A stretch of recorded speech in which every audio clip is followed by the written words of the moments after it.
blue some love. All right.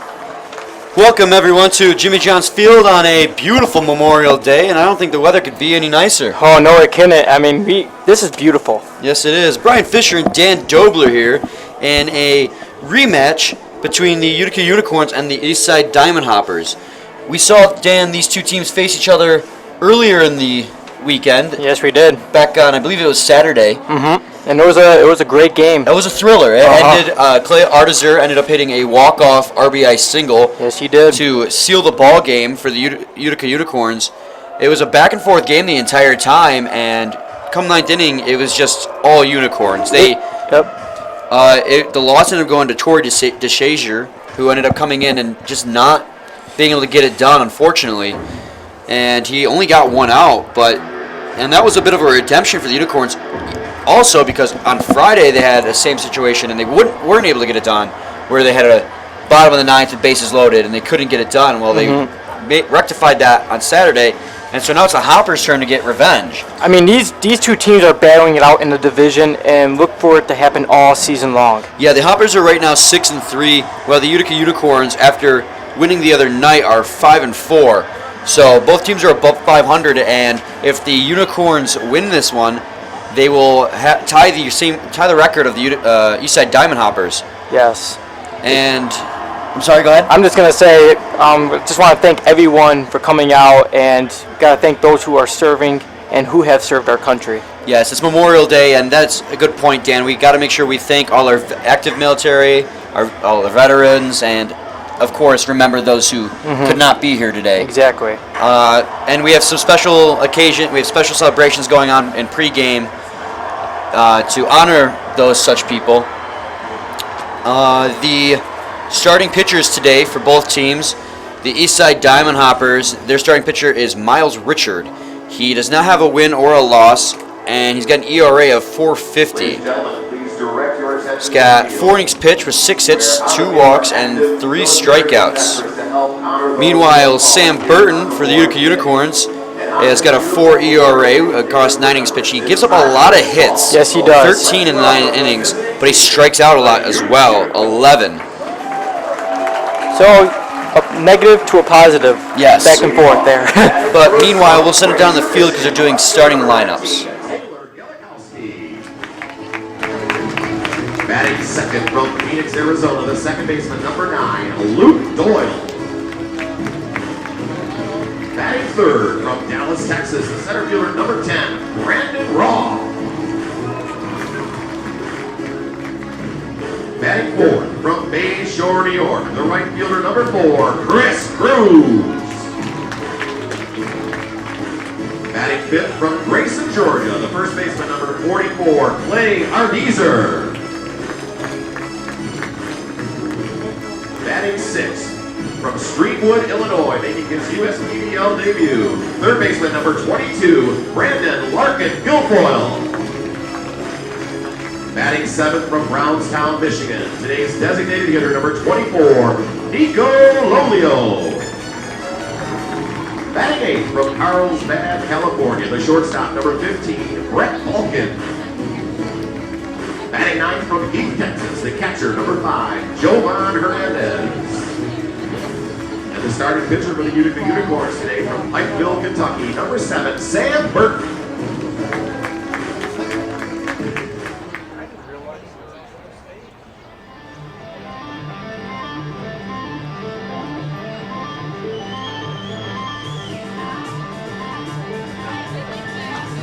Hey fans, do we have any Eastside Diamond Hopper fans in the house tonight? Okay, well here is your home team, the Eastside Diamond Hoppers, managed by Paul Noji. Today's starting lineups are sponsored by AAA of Michigan. Leading off and batting first from the Dominican Republic, the shortstop number 7, Ricky Castro. Hitting second from Lumberton, North Carolina, the left fielder number 22, Chris Power. Batting third from Brooklyn, New York, the first baseman number 21, Esteban Gomez. Batting third from Elmhurst, Illinois, the designated hitter number 12, John Mencken.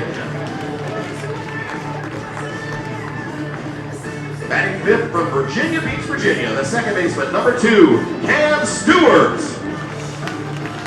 Batting sixth from Toll House, California, the third baseman number 5, Casey Chenoweth. Batting seventh from Nutley, New Jersey, the right fielder number 25, John Kraft. Batting eighth from Tallahassee, Florida, the catcher number 4, Kyle Figueroa. Batting ninth from Pleasanton, California, the center fielder number 13, Joe Maroney. The starting pitcher for the Eastside Diamond Hoppers today from Beaverton, Oregon, number 19, Miles Richards.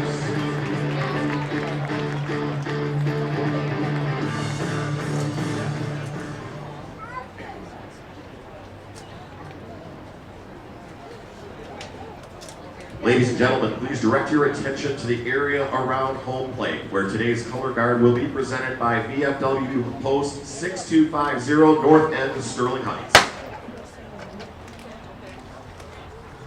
Ladies and gentlemen, please rise and remove your hats. Veterans and active military may keep your caps on while rendering the hand salute as we honor America and our military with the singing of our national anthem, today performed by the U.S. Army TACOM Choir.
All right, welcome back, everyone, to just a beautiful day here at Jimmy John's Field on this Memorial Day.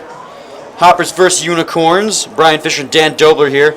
And as I was saying before they brought out the flag, Miles Richard is pitching for the Eastside Diamond Hoppers and Sam Burton for the Utica Unicorns. And Dan, like I was mentioning, Sam Burton, through 9 innings pitched so far in the season, has given up 13 hits, but struck out 11. Yep. So he gives up a lot of hits, but at the same time, he strikes a lot of them out. He sure does. So he's not afraid to attack that strike zone.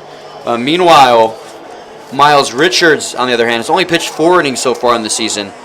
He's given up 6 hits and struck out 3. His whip, Dan, is 2, which is too high. He's got to get that down. He needs to get it down. He's letting up 2 base runners an inning on average, and he just needs, if he's going to be an effective starting pitcher, he's going to have to make sure that stays down, or else he's not going to go very deep into games.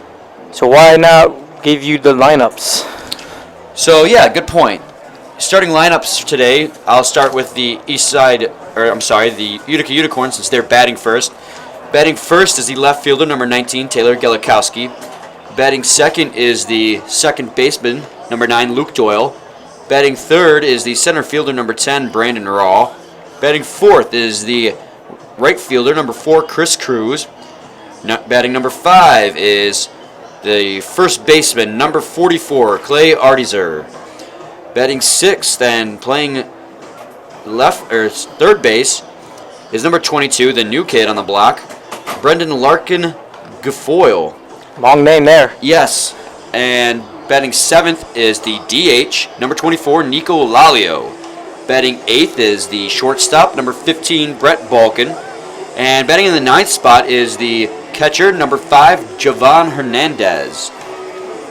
And like I mentioned, on the mound for the Utica Unicorn, or the Eastside Diamond Hoppers, is Miles Richard. First time seeing him in the actual broadcast game. He might have pitched a couple close games here and there. Yeah, I don't remember seeing him on the mound yet this season, so we're really going to get a close-up view at what he can accomplish. On the defensive side of things in the field, playing catcher for the Hoppers is Figueroa. Playing first base is Esteban Gomez. Playing second base is Cam Stewart. Fielding shortstop is Ricky Castro. Playing third base is Casey Chenoweth. Playing left field is Chris Power.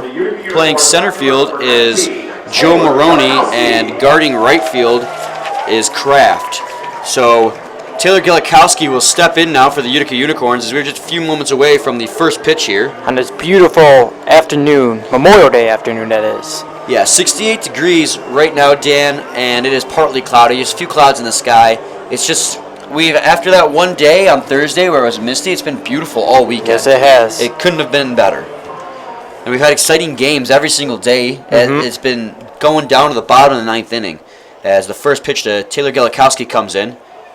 Going to be in there for a ball. 32, it is 76. 1-0. It's 1-0 now on Taylor Gelikowski. And the first pitch comes at 1:32 p.m. Here comes the 1-0 pitch. In there for a strike. 1-1 now. The last time these two teams played each other back on Saturday, Gelikowski went 1 for 5 with a base hit. And that was base hit was back in the fifth inning. Yeah, and he started off really, really hot for the Utica Unicorns when he first came here, and he's been, as he drives that one deep into right field, that ball's going, and that ball's going to be gone. Long gone. And as I was talking about how he's starting to fizzle out, he hits his third home run of the season. He told you to be quiet, Brian. Yes, he did. I have a habit of jinxing these things, and he gives Utica Unicorns a lead 3 pitches into the ball game, and it is a 1-0 lead now for the Utica Unicorns off that Taylor Gelikowski home run to right. And he hit that one onto the hill, and some lucky fan just got a home run ball. A lot of kids out there. And so now Luke Doyle will step in. And last time these two teams met, he was 3 for 5. He really worked at the plate. He had a single and 2 doubles with an RBI, and he walked. So he was 2 for 4, actually. 3 for 4, technically, actually, because the walk doesn't count. As he takes for a ball, 1-0 now. What a start for the Unicorns.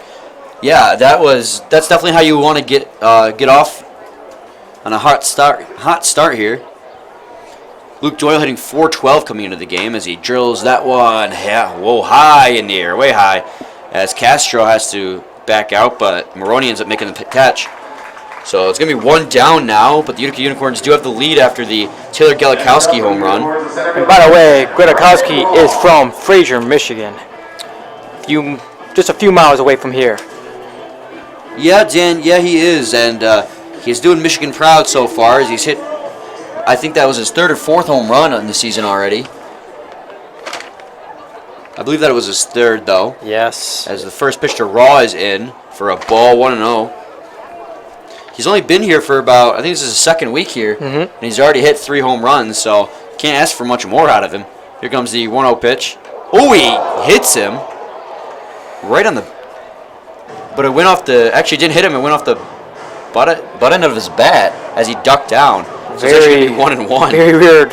So it counts as a foul tip. That's kind of unfortunate for Brandon Raw. That was really weird. Yeah, here comes the 1-1.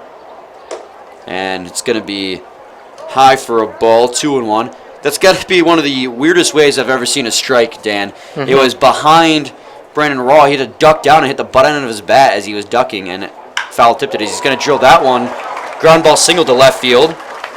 So with one out, Brandon Raw hits a single for Chris Cruz. So 1 on, 1 out.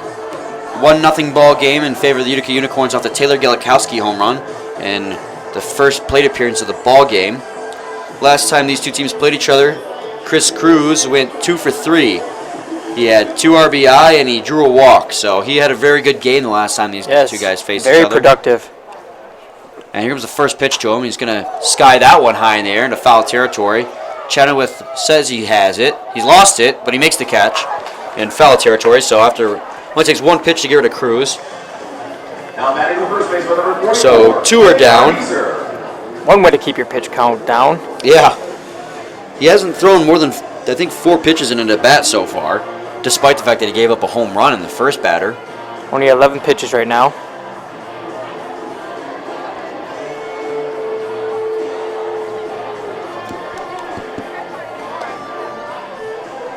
And so Clay Artizer will step in. He also had a big game as he had the walk-off hit. As he takes for a ball, 1-0. He had 2 sac flies for an RBI each, and then he, like I said, he drilled in the walk-off RBI, so he had 3 RBIs total. But technically only went 1 for 3 because, like I said, 2 of those at-bats were sac flies. It's 1-1 on him now.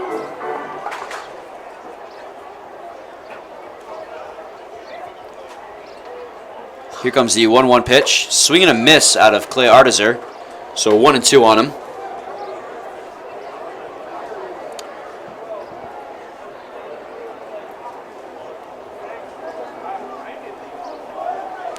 Not a very big lead over at first base as that ball's way outside. 2-2.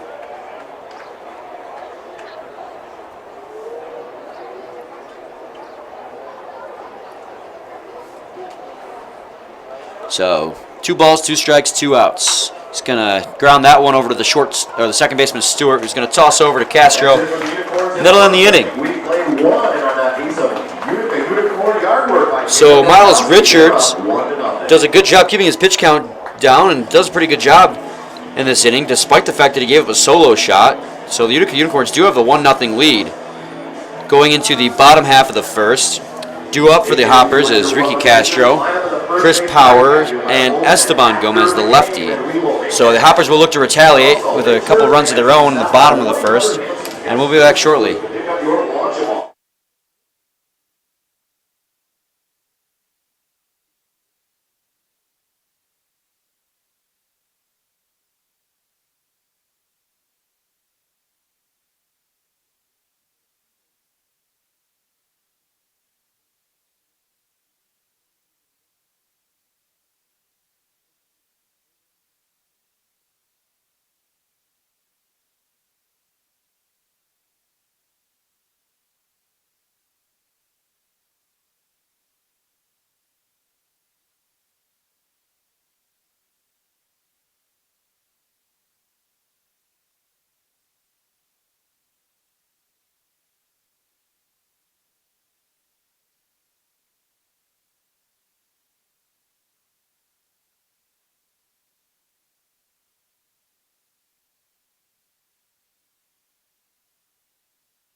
Welcome back, everyone, to the bottom half of the first inning. The Eastside Diamond Hoppers are up. The Unicorns got out to a quick lead when Taylor Galikowski hit a solo shot to right field. Definitely made some noise. Yeah, only the 3rd pitch of the ball game.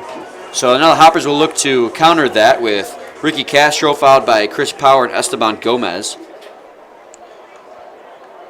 Sam Burton on the mound. He shows bunt but pulls it away, so it's going to be 1-0 now on Ricky Castro.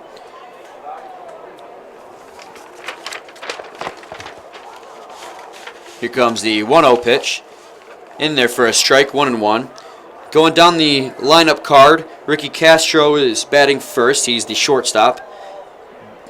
In the left field, you got Chris Power. He's batting second. Batting third, you got the first baseman, Esteban Gomez. Batting fourth, you have the DH, John Mencken. Batting fifth, you have the second baseman, Cam Stewart. Batting sixth, you have the third baseman, Casey Chenoweth. Batting seventh, you have the right fielder, John Kraft. Batting eighth, you have the catcher, Kyle Figueroa. And batting ninth, you have the center fielder, Joe Maroney.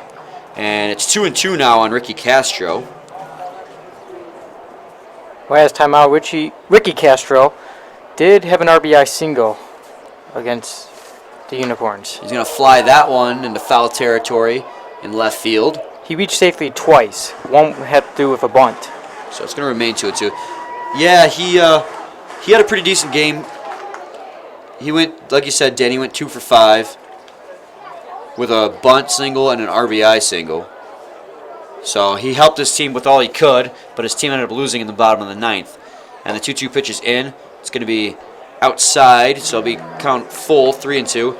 And Dan, he's hitting .394 on the season, so he's doing everything he can at the plate to give his team the advantage. It's just sometimes they can't come through for him. As he swings and misses at that one, it goes down on strikes. So Sam Burton has his first strikeout of the ball game. Didn't take him long, just one batter into the game. And Chris Power will step in now.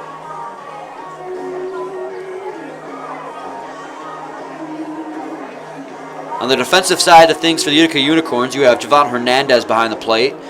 You have Artizer, as always, over there at first base. Luke Doyle's playing second base.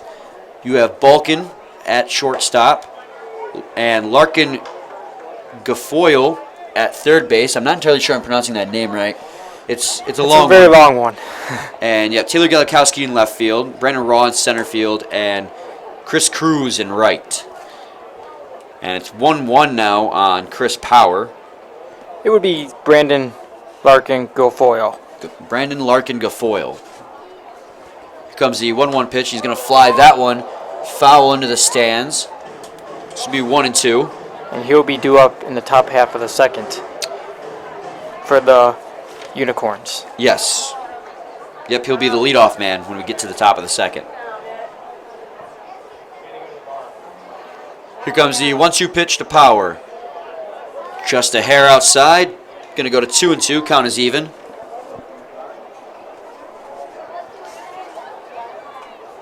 Last time these two teams played each other, Chris Power had a pretty interesting day at the plate, to say the least.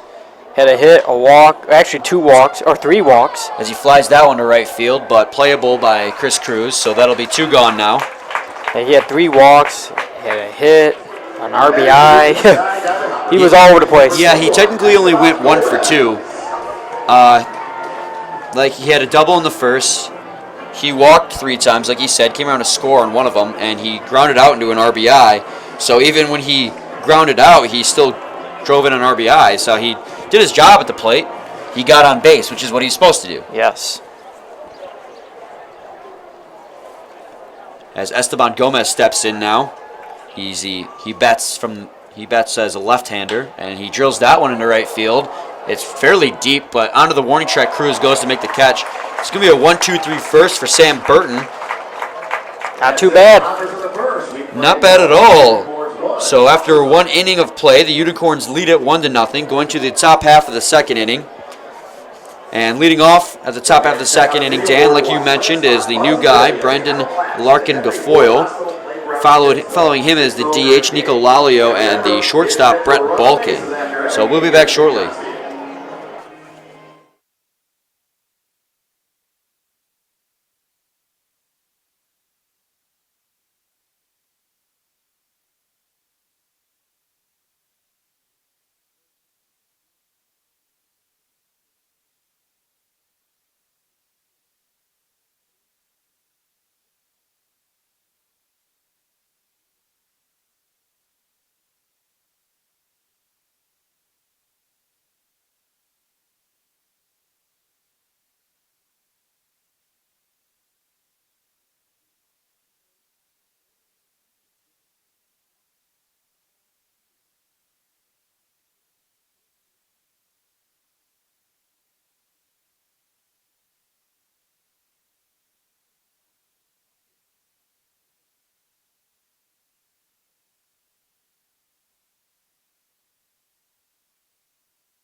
baseman number 22, making his USPBL debut, Brandon Larkin Guilfoyle. Welcome back, everyone. Brian Fisher and Dan Doble here to the top half of the second inning, where the Unicorns lead it 1-0. Brendan Larkin Guilfoyle steps in, making his USPBL debut. Welcome to the league. Yes, indeed. And he swings and misses at the first pitch he sees. 0-1.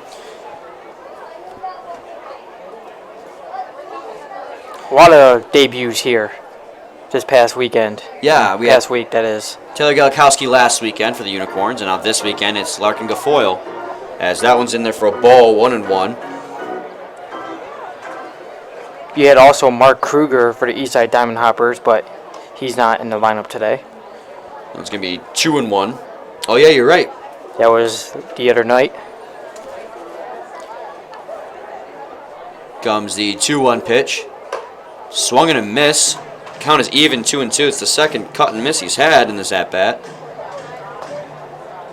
Yeah, Dan, I imagine we're going to see a few more of those as the season goes on, as these teams continue to fill out their rosters and flesh it out. Comes the 2-2, and he swings and misses. And in his first at-bat in the USPBL, Brendan Larkin Guilfoyle goes down swinging. Now batting the designated hitter number 24. Not necessarily how he wanted to start that. As Nico Lalio, the DH, will step in now.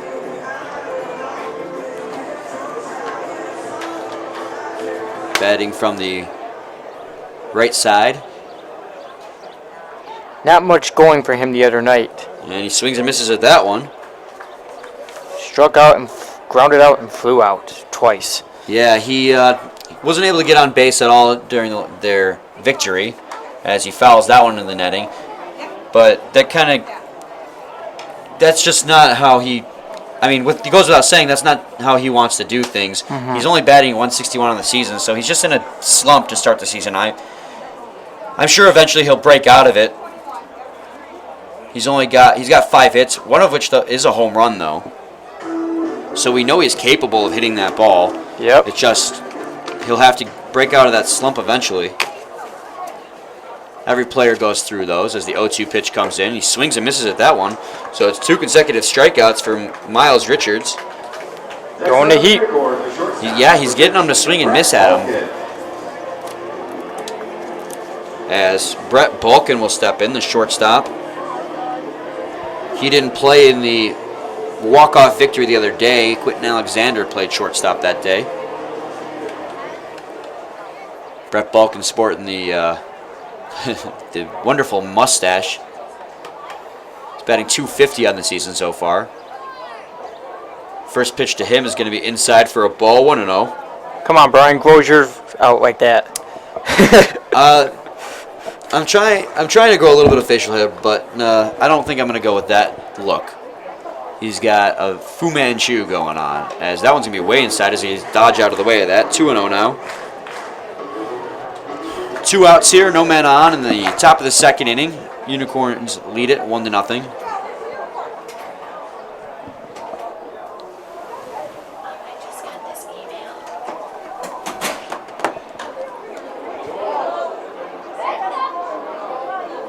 That's you guys, right?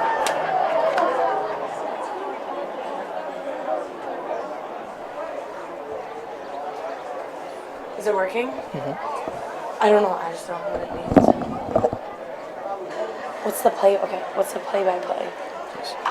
As he grounds that one foul down the third base line. So it's going to stay even at 2-2. Some of the games are being removed because of copyright music, because it's feeding in through our mics. I don't know why. Get some music going or something. It sounds kind of dead. Here comes the 2-2 pitch. He's going to fly that one foul into the stands. So it's going to remain 2-2 now.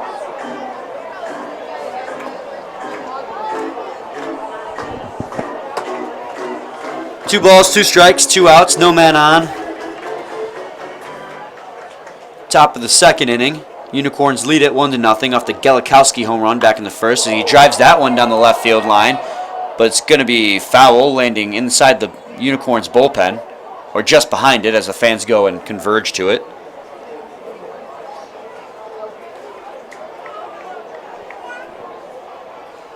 So it'll stay even.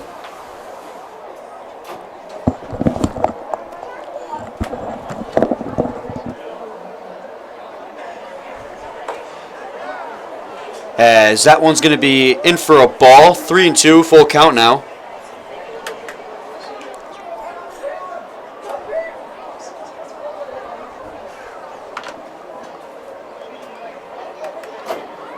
So full count with 2 outs here in the top of the second. He's going to fly that one foul, so it's going to remain 3-2. And Brett Balkin is putting up quite a fight here against Miles Richard.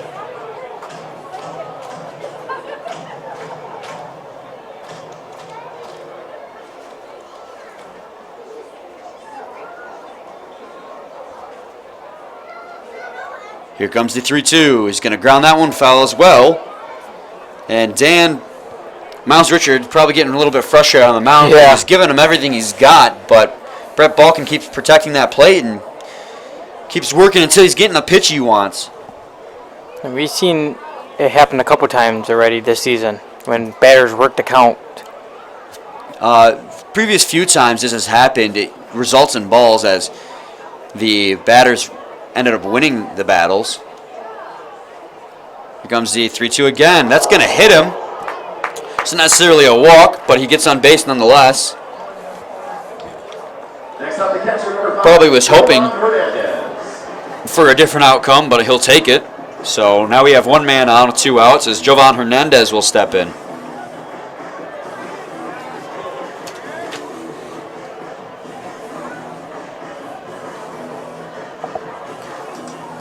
Jovan Hernandez, the catcher.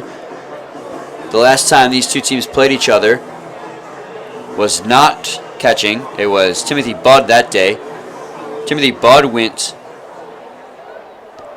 1 for 4, or 1 for 3. He had a base hit and a walk, came around to score both occasions. And Hernandez cuts and misses at the first one. Foul tip, actually. 0-1. And that base hit happened in the bottom half of the ninth where the Unicorns came back and won. Yeah, so he was instrumental to that comeback for the Unicorns in the bottom half of the ninth as he fouls that one in the netting. 0-2 now.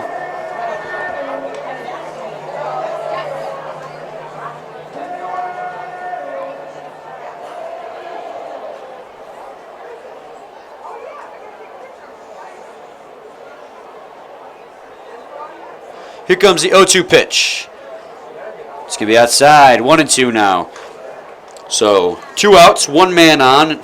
Brett Balkin reached first on a hit by pitch. And the Unicorns lead it 1-0. Thanks to the solo shot back in the first by Taylor Gelikowski. And they're going to throw over to first, but Balkin's going to be back in time. Miles Richard started the inning with 2 consecutive swinging strikeouts and then worked it to a full count against Brett Balkin before hitting him with a pitch. So here comes the 1-2. He's going to fly that one into foul territory by the Hoppers bullpen, and it's going to drop, and no one's going to be able to get it. So it's going to remain 1-2 on Jovan Hernandez.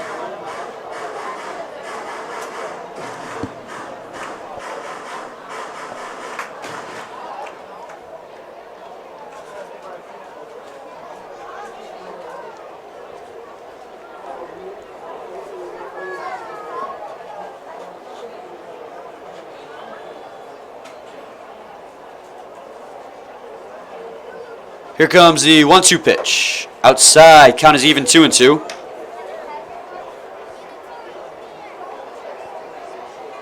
Jovan Hernandez comes into the ball game today hitting just .083, which is definitely not where he wants to be with his batting average. And that's going to be high. Full count now, 3-2.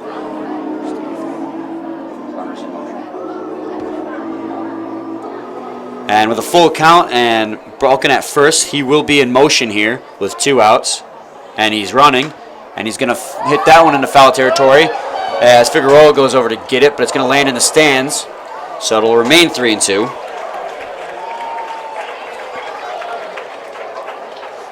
And 2 long at-bats in a row after Nico Lalio and Gafoyle get dusted. So it was looking to be a quick inning for now it turned into a long one. Yeah, it's going to turn into a long one here. The pitch count's going to get high on Miles Richard. And these long at-bats will hurt his chances of lasting very long. Here comes the 3-2 pitch. And he's going to walk him. So now we have 2 men on. One from a walk, one from a hit by pitch.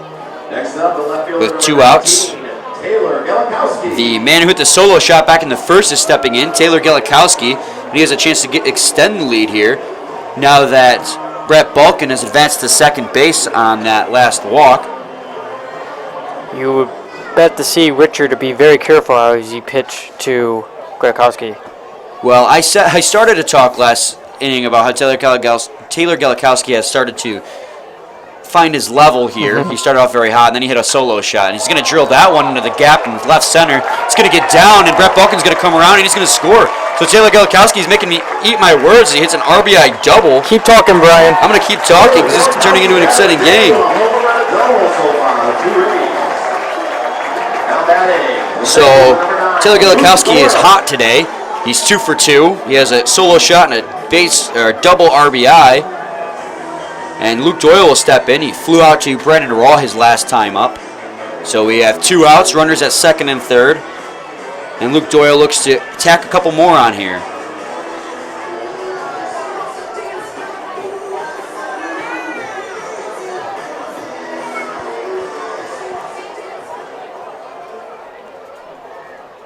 Luke Doyle flew out to Joe Maroney out there in center field on just 2 pitches his last at bat. And that ball is going to be high for a ball, 1-0. Dan, like I was saying earlier, he came into the ball game very hot, hitting .412 on the season to this point with 14 hits and a home run. Yeah. And 5 RBIs. Doing very good so far. He was instrumental as well in that 9th inning comeback, going 3 for 3 the other day. And they threatened to throw down to first base to Javon Hernandez, but they do not.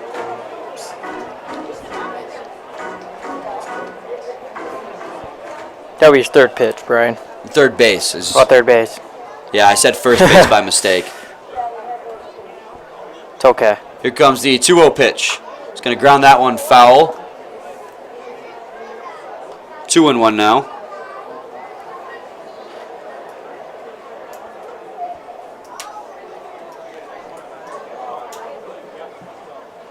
Taylor Galikowski with RBIs both in the first and the second inning, giving his team a 2-0 lead now, giving himself an early candidate for player of the game.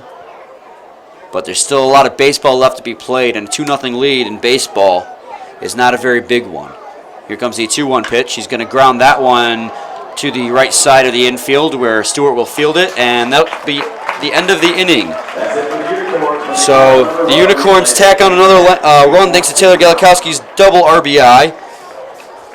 Or RBI double, I suppose you should say. Luke Doyle ends up grounding out to end the inning. And leading off for the Hoppers in the next half inning is John Macon, the DH, followed by the second baseman Cam Stewart and the third baseman Casey Chenoweth. So we'll be back shortly with more.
So welcome back everyone to the bottom half of the third inning. We're due up for, or the second inning, due up for the Hoppers now is John Mankin.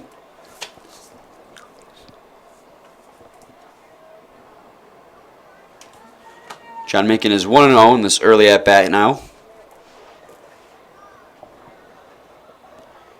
Comes the second pitch to him. In there for a ball, 2-0 now.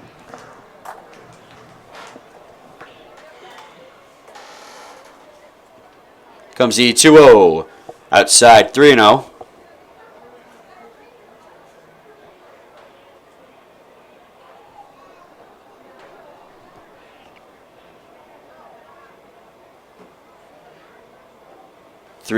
On 4 pitches, they walk John Mankin, so John Mankin starts the inning with a walk. Cam Stewart will step in now for the Eastside Diamond Hoppers. His first at bat of the ball game. Last time these two teams played each other, Cam Stewart went 1 for 3. He had an RBI single, a walk, and 2 groundouts with a strikeout. So he did his part. He drove home a run. That was back in 5th. And the game the other night. So as he steps in and waits for the first pitch of the at-bat, John Mankin's over there at first base with a decent lead after he got walked. And the first pitch to him is going to be in there for a ball. So 5 straight balls to lead off the inning for Sam Burton after he went 1-2-3 in the first.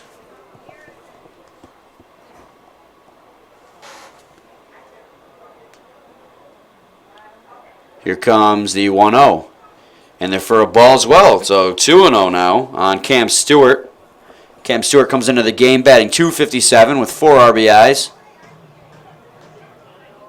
It's going to be a short meeting at the mound between Artizer and Burton. Very short one indeed. Artizer is staying put at the bag in case looking for a throw over. They don't want John Mankin doing anything. It's going to be 2-1 now on Cam Stewart.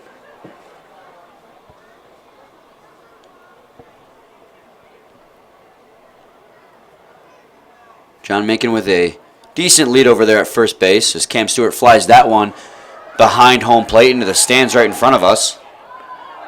Ricocheted off the seat, and then the lucky fan. Yeah, a fan right in front of us, actually. He got the ball. 2 rows, that is. So 2-2 now. Count is even.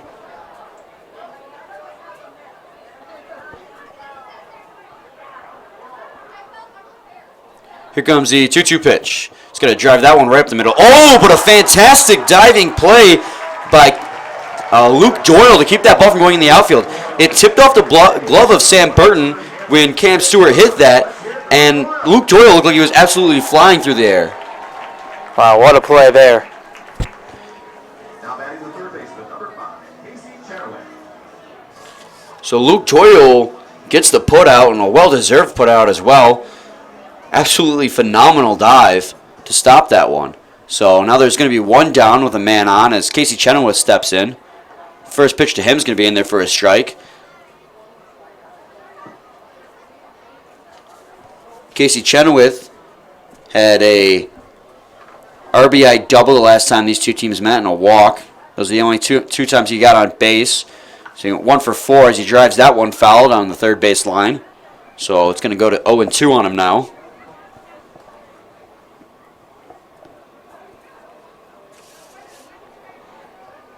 Casey Chenoweth hitting .222 with 8 hits and looks like 5 RBIs. He does have 1 home run. Comes the 0-2 pitch. Could be way outside. 1-2.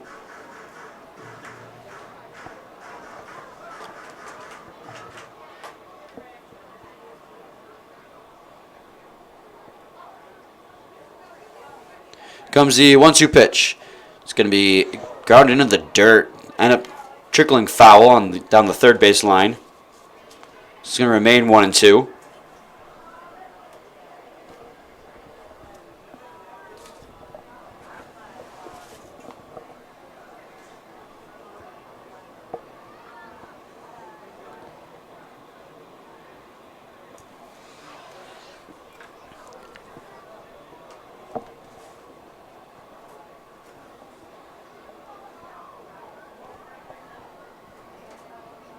Here comes the 1-2 pitch. Swung on and missed, and he's going to go down on strikes. The second out of the inning. So John Kraft, the lefty, will step in to try and move John Macon from first over, as the Hoppers are losing 2-0 here in the bottom half of the second inning. Taylor Galikowski has both RBIs for the Unicorns off a solo shot home run and a double. Here comes the first pitch. This will be Kraft's first plate appearance of the season. Is it? Yes, it is. You sure are? You're right. And it's 1-0 quickly on him. And they're going to throw it down to first. But Macon gets back in time with not much of a problem. It's a quick move there by Sam Barton. As John Kraft waits on the 1-0. It's delivered. He's going to swing that one, ground it over to the third baseman, Larkin Guilfoyle. And they're going to throw it on first, but they're not going to get him. So everyone's going to be safe. So John Kraft does his job, and in his first plate appearance gets an infield single. So Kyle Figueroa will come up with runners in scoring position now with 2 outs as they trail 2-0 here in the bottom of the second inning. The last time these two teams met, Kyle Figueroa went 2 for 4. He had 2 base hits with an RBI and a stolen base, and he also drew a walk in that ball game. Another guy active. There was a lot of runs in that ball game as the end score ended up being 8-7. So you'll see a lot of these players ended up getting RBIs. A lot of different people contributed in that ball game. There wasn't just one player who got all the runs. Clay Artizer had 3 RBIs for the Unicorns, and that was the most RBIs that one player had gotten in that ball game. So it's 0-2 quickly on Kyle Figueroa as he has a chance to cut this deficit in half here for the Hoppers.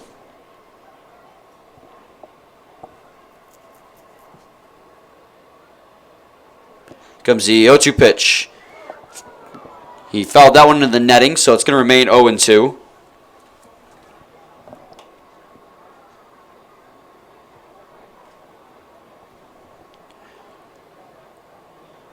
You have John Macon over there at second base and John Kraft at first. A walk and an infield single is how they got on base. Comes the 0-2 pitch to Figueroa. Going to be low for a ball, 1-2 now.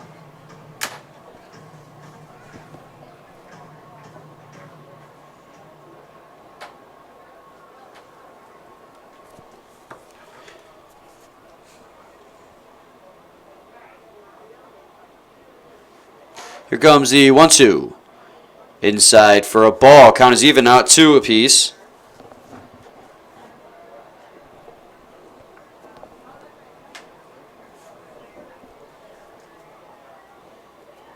John Macon with a decent lead at second base. As Burton takes a look back and delivers the pitch, and he's going to drive that one to center field. But Raw won't have to travel very far to get that one, so the Hoppers threaten but don't score as the game is still 2-0 in favor of the Unicorns as we go to the top of the third inning. So when we come back, Brandon Raw, the man who recorded the final out there, will lead off, followed by the right fielder Chris Cruz and the first baseman Clay Artizer.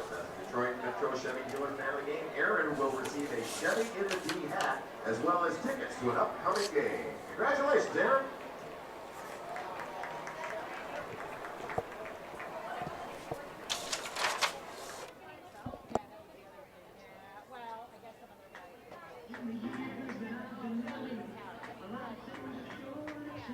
Okay, fans. You've come here to watch great baseball, but you also come to get some salty balls. You gotta get up and make some noise. They'll be coming out real quick.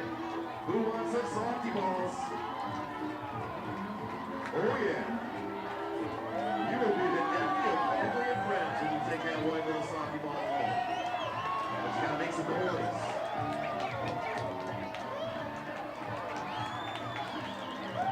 Come on, you can do better than that. These are salty balls now. There you go. There you go.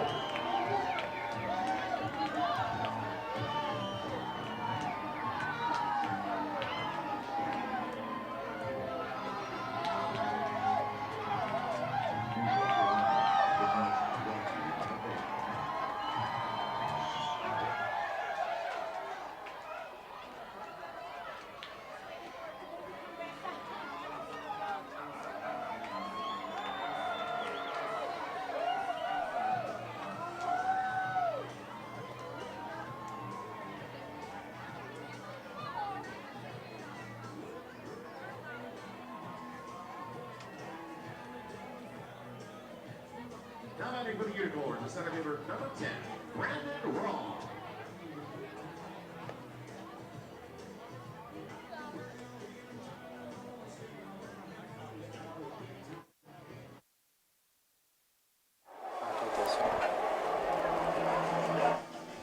Welcome back, everyone, to the top of the third inning, where Brennan Rawl will lead it off, batting a solid .333 on the season. His first time up, he hit for a base hit. As he gets thrown behind him. That ball soared right behind him. He didn't even budge, and he looks a tad bit frustrated. So it's going to be 1-0 on him, as Miles Richards is having some control issues here in the game. It's not the first time he's thrown like that. I think it was Brandon Rawl last time when he was, as he grounds that one over to the shortstop Castro, who will toss down to Gomez and get the out. And as I was saying, I think it was Brandon Rawl last time he was in, had to bend over down to avoid getting hit. Yeah, he did. It ended up going off the tip of his end of his bat, and he ended up getting called a strike because of it. So Brian Rawl clearly is frustrated because that's 2 times in a row he's been nearly hit by a pitch. I would, wouldn't you? Oh, yeah, for sure. I mean, one time is an accident for sure, but it starts to look bad on the pitcher, even if it was an accident the second time around, if it happens more than once, especially to the same person. So Chris Cruz will step in with 1 down. It's 1-0 on him now. Hitting .235, has 8 hits, and it looks like 6 RBIs. For him, he's been very active in the Unicorns lineup. Yes, he has, and he did fly out or pop out to Casey Chenoweth his last time up, as it's now 2-1 on him. So we talked about how he was good the other day, but today's a new ball game, Dan, so he's going to have to try and turn that back on. And it's going to be 2-2, count is even.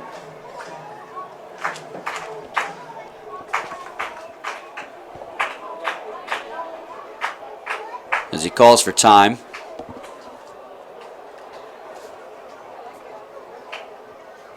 Here comes the 2-2 pitch.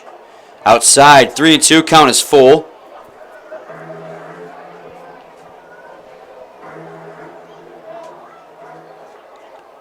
Comes the 3-2. He's going to drill that one foul into the netting, getting lots of fans to jump.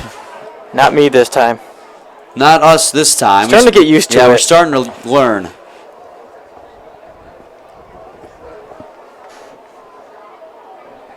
Here comes the 3-2. In there for a strike, and he's going to strike him out looking. It's not a good start for Chris Cruz in this ball game.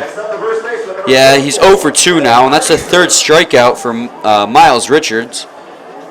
And he's doubled his strikeout total for the season already, with 3 strikeouts here in 2 2/3 innings. He's gone from 3 strikeouts on the season to 6.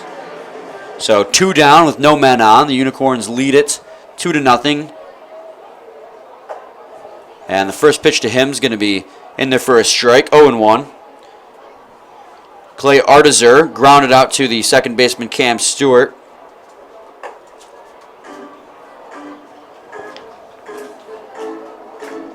So it's 1-1 on him now.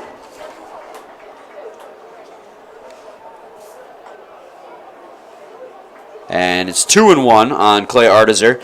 The man with the walk-off hit the other night. Yeah, he was definitely dominating in that ball game as he drills that one pretty deep over there in the right field, as Kraft has to go all the way into the corner to get it. It's going to land on the hill foul, though. 2 out in front of that one. Yeah, and a little bit, he got all on it that he needed. He just, like you said, got a little bit in front of it, so ended up hitting it foul. And the 2-2 comes in. This time he's going to ground it over to the second baseman, Cam Stewart, who will make a soft toss to Gomez, and Miles Richards will respond with a 1-2-3 inning.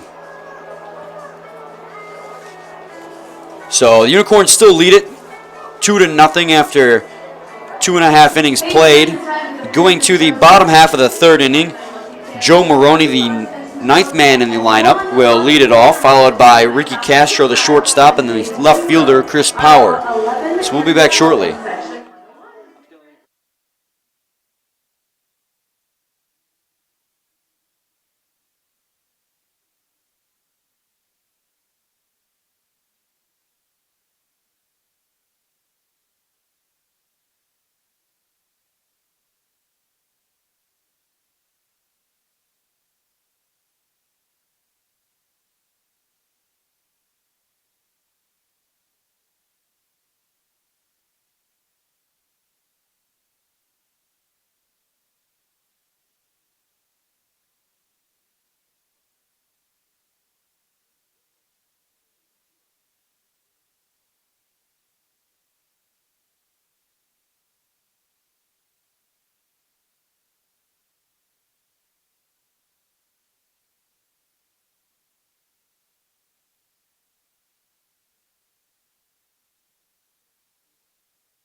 Joe Maroney. Welcome back, everyone, to the bottom half of the third inning where Joe Maroney is due up. The Eastside Diamond Hoppers are currently trailing the Utica Unicorns by a score of 2-0. And Joe Maroney comes into the ball game batting just 156. He's going to want to look to improve that. As the first pitch he sees, he fouls into the netting behind home plate. So it's 0-1 on him. The last time these two teams met, he was actually batting the leadoff spot, so he was moved from number 1 in the lineup all the way down to number 9. And that might have something to do with the fact that he struck out 3 times, only reached on an error and a hit by pitch. So he did not play very well in the leadoff spot, and that pitch is outside, 1-1 on him. And that's why he's at the bottom of the lineup. Well, there's a long season, so he has a lot of time to improve and maybe work his way back into that role. And here comes the 1-1. It's going to be in there for a strike, 1-2. And sometimes, Dan, moving someone down in the lineup is enough to spark a fire under their butt and let them know that they have to start performing better. And it works. It does. Here comes the 1-2 pitch. He's going to ground that one fouled on the third base line. So it'll be 1-2 remain.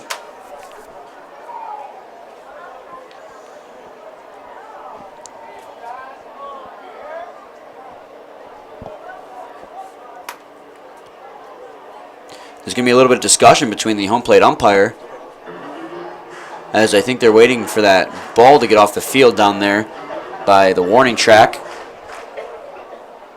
as one of the employees goes and jogs and gets it.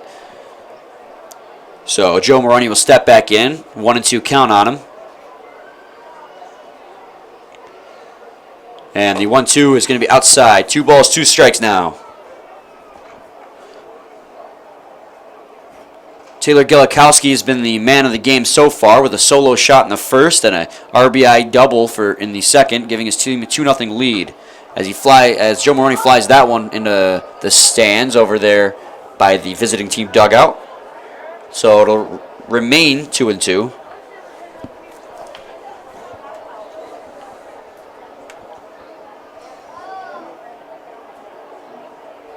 Here comes the 2-2. It's going to be outside by a hair. Count goes to full, 3-2.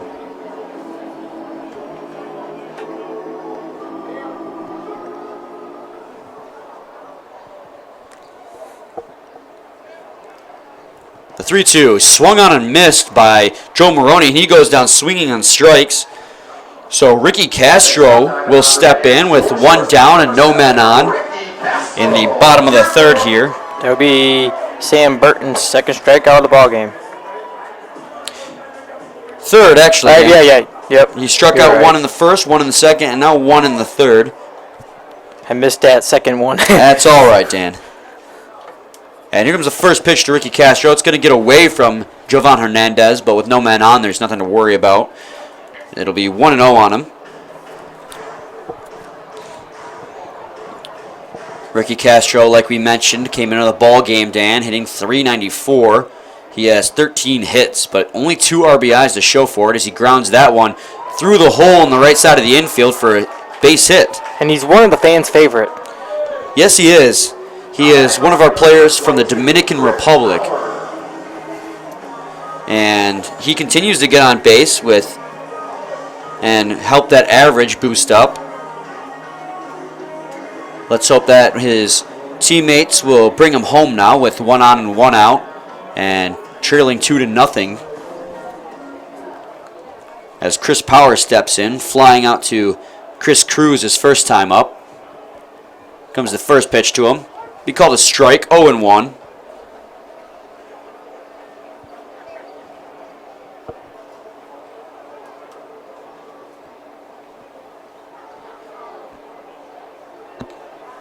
Comes the 0-1. Called for a strike, 0-2 now, as Ricky Castro is threatening to steal over there at first base. Getting that comfortable lead. I think he's trying to distract Sam Burton and split his attention to give a bad pitch. And there's the 0-2. And they threaten to throw down to first, but they do not. And he's going to strike him out looking. So that's going to be the second strikeout of the inning for Sam Burton and his first strikeout looking of the ball game. Hernandez giving Castro the stare down there. Well, Ricky Castro's definitely one known to steal, and this, like we've mentioned, Diamond Hoppers have a lot of speed on the base paths. They've been known to do double steals and delayed steals, so I'd keep an eye out for that as the first pitch to Esteban Gomez is in for a ball. 1 ball, no strikes now. And Ricky Castro's one of the fastest players on this Eastside Diamond Hoppers team. As they throw down to first, almost get him, but Castro gets in there just in time. As he dusts himself off.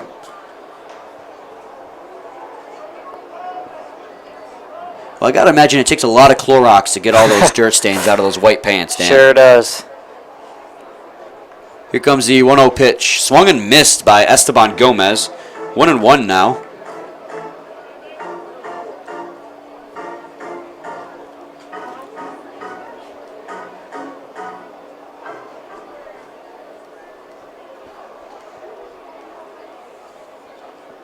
Here comes the 1-1. Swung on and missed. 1-2. Sam Burton's been getting plenty of swings and misses out of these Eastside Diamond Hoppers. He's got his full repertoire working for him so far. He had a 1-2-3 inning in the first. Walked a man in the second. And they'll throw it on to first, and as Castro, continues to have to stay close. Here's the 1-2 pitch, and Castro's going to go, and they're going to. There was a pitch out, it looked like, but the throw down to second was way off, so he's going to get in there safely. Was waiting on when he was going to go, and he finally did. So he would have gotten him, I think, if the throw was on, but the throw was to the right of second base. So Castro's able to get in with a steal. And it's still, now it's 2-2 on Esteban Gomez with 2 outs and a man at second as the Hoppers look to cut this deficit down as that ball's fouled into the stands in left field. So 2-2 it shall remain. Lots of 2s out there right now. 2 balls, 2 strikes, 2 outs. Man at second base. The streak. And here comes the 2-2. Down low, 3-2. Count is full.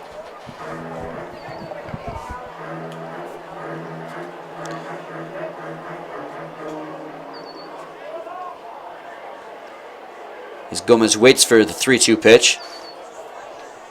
Burton finally decides. Takes a look back to second and steps off. No one really holding on Castro, which doesn't surprise me because you got 2 outs, 3-2 count. And here it comes, and he's going to swing and ground that one fouled on the first base line. As Castro was moving on the move. Esteban Gomez comes into the game hitting .310, 2 home runs and 9 RBIs. He's got 9 hits too, so he's got an RBI per hit. I'm pretty sure that's not how it actually happened, but it just looks nice.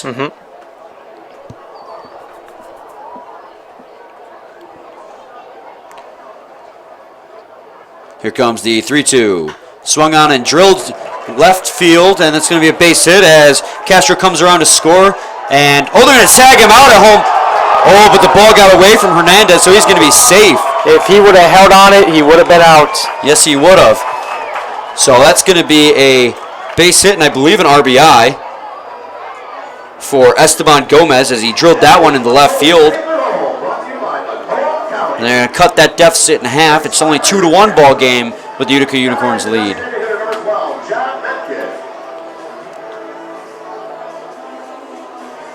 John Mencken will step in, walked his first time up.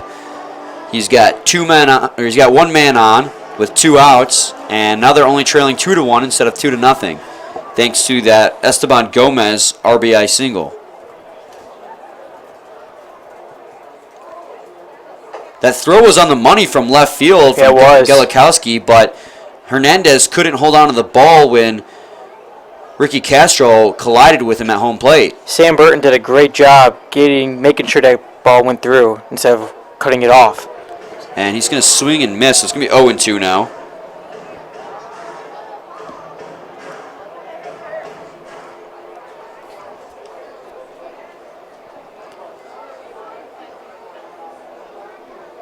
Here comes the 0-2. It's going to be in there for a strike. He strikes him out looking, but not before the Eastside Diamond Hoppers get a run back.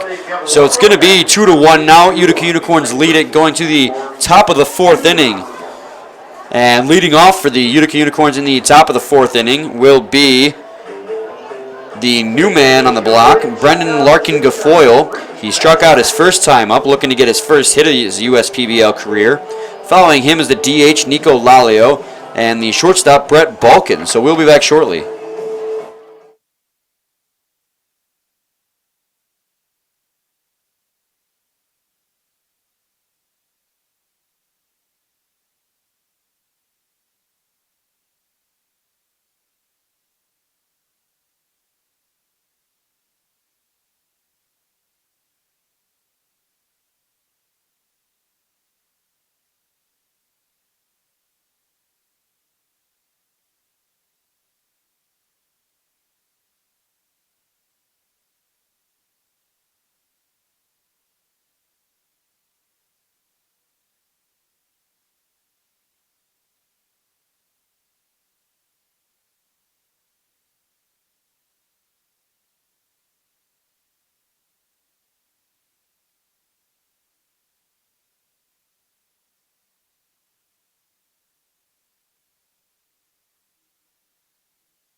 Welcome back, everyone, to the top of the 4th inning, where Brendan Larkin Guilfoyle is up for the Utica Unicorns in his USPBL debut. Struck out on 5 pitches in his first time up, wearing the number 22 on his back and playing third base today, as he drives that one pretty shallow in the left center field. And the catch will be made by Ricky Castro over there at shortstop.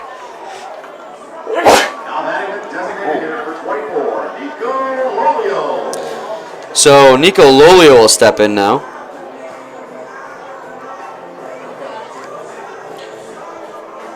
And not the start Brendan Larkin Guilfoyle was looking for at the USPBL, striking out and then flying out in one pitch as Nico Lolio grounds this one foul. Lolio is struggling as well. He also struck out swinging following Brendan Larkin Guilfoyle the last time up.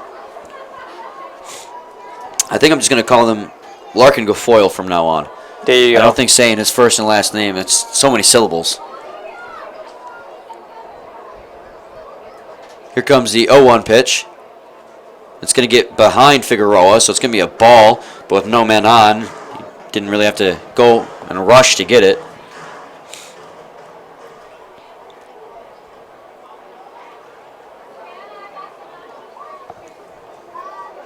Comes the 1-1 pitch. He swings and flies that one high in the air as Figueroa is going to go over to the corner and try to make the catch, but it's going to land in the stands. Right in the front row there, but now it actually back on the field. Went through the screen. So it'll be 1-2 now. I'm not sure if that landed, if it hit the screen coming down, so it was unplayable. I saw it hit the front row and then it bounced up and went underneath to the suite level underneath here. So lucky fan there in the suite level behind home plate. Here comes the 1-2. He's going to ground that one right to the first baseman, Gomez, and he's just going to stroll over to first base and tag it to make the play. So it's going to be 2 up, 2 down for the Eastside Diamond Hoppers. And the Utica Unicorns looked to Brett Balkin to get on base.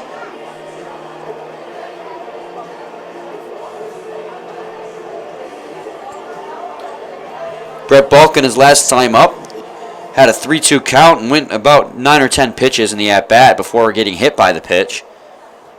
So he's technically 0 for 0 today. As he's going to fly that one in the netting behind home plate. 0 for 1 on him.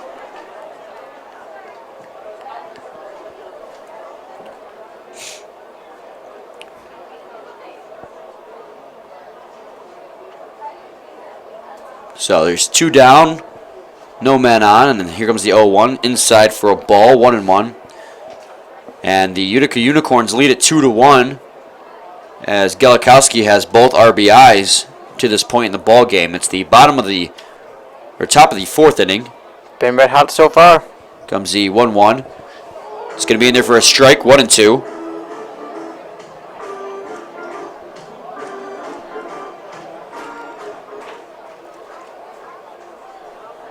Bulkin has a routine of redoing his gloves every single time. I think every batter does that. Here comes the 1-2. Ooh, he's going to hit him, and Again. That's the 3rd time today that Miles Richard has hit a batter. Well, actually, the 2nd time, technically. The one time to Brandon Raw, he ducked down and hit his bat for a foul ball, but 3rd time that he's had no control over his pitches is, I guess, the best way to say that. And he hit Bulkin twice. Yeah, it's the 2nd time Brett Bulkin's gotten on, and Brandon Raw, he threw behind twice. So that's 2 times he's hit 2 of the same batters, or at least scared them. As Javon Hernandez is going to step in, reaching on a walk his last time up, swing and a miss. 0-1 on Javon Hernandez. All of his control problems are on curveballs, Brian. So I got to start wondering when he's obviously going to have low confidence in the curveball, so if he's going to stop throwing as soon as that ball is drilled into center field. Hard hit, but right to Joe Maroney at center. So it's going to get him out of the inning. So after 3.5 innings, the Unicorns still lead it 2-1. And 2 up for the Hoppers in the bottom of the 4th inning is Cam Stewart, the 2nd baseman, followed by Casey Chenoweth and John Kraft. So we'll be back shortly.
Welcome back, everyone, to the bottom of the 4th inning. Brian Fisher and Dan Dobler here. The Utica Unicorns are winning 2-1 currently. Cam Stewart's about to lead it off for the Hoppers. He flew out to the 2nd baseman, Luke Doyle, last time out. And the first pitch to Cam Stewart is going to be in for a strike, 0-1. And yeah, Dan, you were right. He flew out to Luke Doyle. That was on that phenomenal diving catch that Luke Doyle made. As that ball is going to be driven into left center field. The play is made by Brandon Raw out there. So it takes only 2 pitches to get one out, as Casey Chenoweth will step in. He struck out swinging his last time up.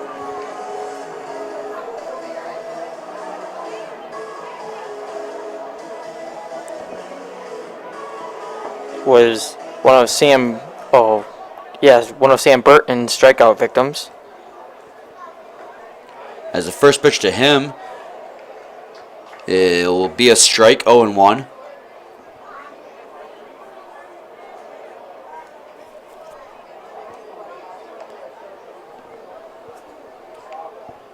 As he's going to ground that one over to Brett Balkin, who will make the throw over to first.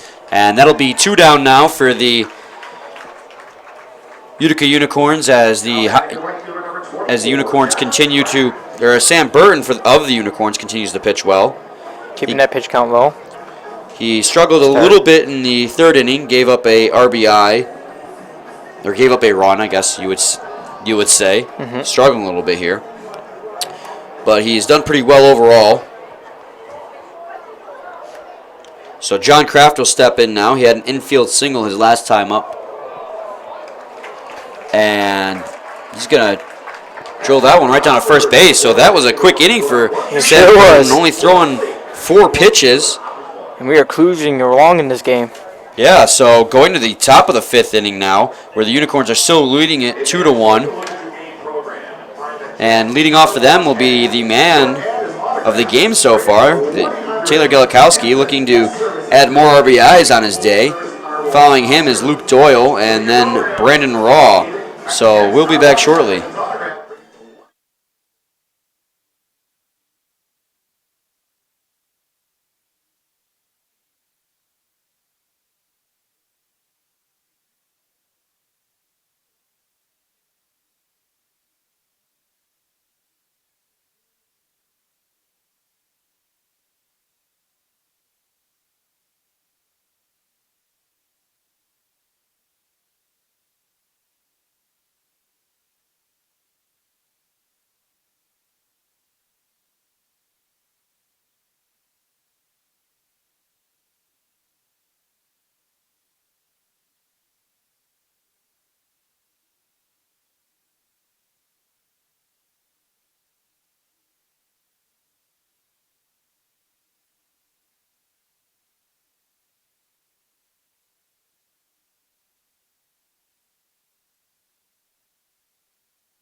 Welcome back to the top of the 5th inning.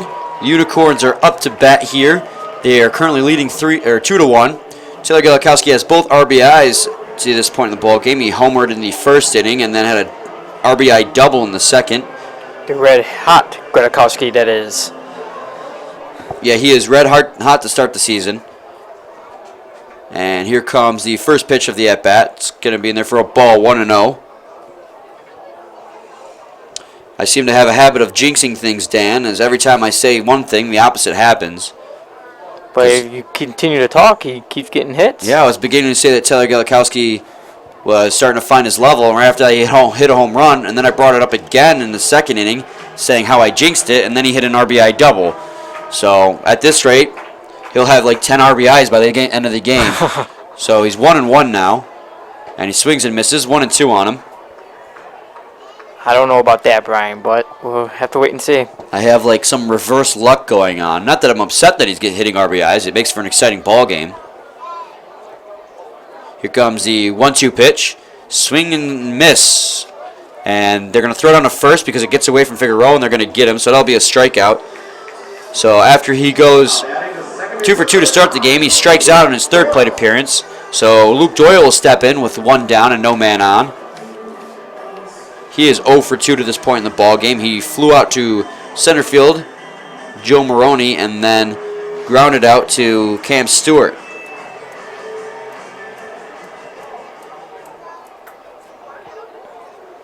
And here comes the first pitch to him in the at-bat. Now it's going to get away from Figueroa. It's going to be a ball, 1-0. As Miles Richards is having a lot of issues with control today. Mostly on that curveball, as he's hit 2 batters and nearly hit 2 more. Comes the 1-0. It's going to be outside, 2-0 now. Definitely not his best pitch in this game. Not his worst pitch of the game either, though. Comes the 2-0 pitch. It's going to be in there for a strike on the outside corner, 2-1. Beautiful afternoon here at USPBL, I Jimmy was John's Field. just thinking that. There's a few more clouds in the sky than when we started. It started off partly cloudy. Now I have to say it's just cloudy. Slowly converging over to mostly cloudy, and I think I won't say it, but it shouldn't be sunny by the end of the day, as it's going to 3-1 on him now. Shh, Brian. I won't say it. I'm not going to say it because I have a habit of making bad things happen, apparently. You're the jinx. I'll just heavily imply it as the 3-1's and high, so he's going to walk Luke Doyle. So now the Utica Unicorns will have a man on with only 1 out. Batting the center fielder, number 10, Brandon Raw. And Brandon Raw will come up to the plate. He's 1 for 2. He had a single back in the first.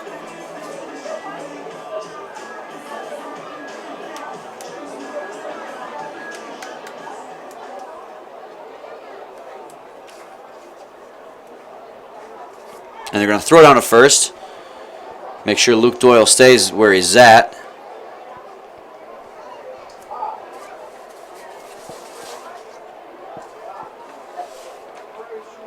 Comes the first pitch to Brandon Raw as he flies it fairly deep over there, and it's going to land on the warning track and over the wall. It's going to be a ground rule double, so that'll actually prevent any runs from scoring, as Luke Doyle came cruising around third expecting to be able to score, but since the ball got over the wall, it's going to keep him at third base.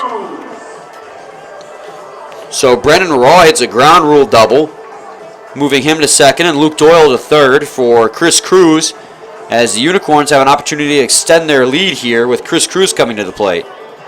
Great hit by Raw, splitting the outfield. Yeah, he split them perfectly because they were converging as they decide to intentionally walk Chris Cruz. They probably want to get the double play in order, which is why they intentionally walked Chris Cruz.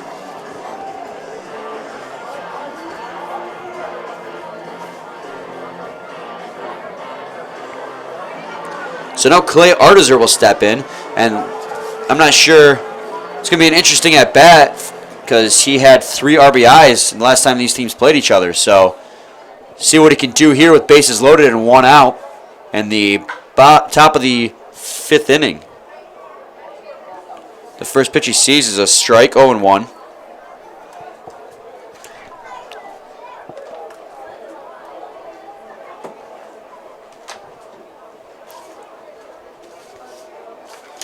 Comes the 0-1 pitch outside for a ball, 1-1. 1 ball, 1 strike, 1 out. Bases loaded for the Utica Unicorns as they currently lead 2-1 in the top of the 5th inning. Clay Artizer is in the box, and he swings and misses at that one, so it's 1 ball and 2 strikes on him. Miles Richards not having a great start to the ball game. He's already given up 2 earned runs, and he's hit 2 batters and almost hit 2 more. So his control's a little bit out there as that ball's going to be outside, 2-2. Most of his trouble today has come off that curveball. His fastball, for the most part, has been pretty consistent. Comes the 2-2 pitch. He swings and misses. So he manages to strike out Clay Artizer. So now with 2 outs, the bases remain loaded. Artizer flew his bat in frustration after that strikeout. Just dropped it, picked it back up. Just pure frustration. With bases loaded, you want to get at least drive 1 run in. Obviously, you want to drive multiple in.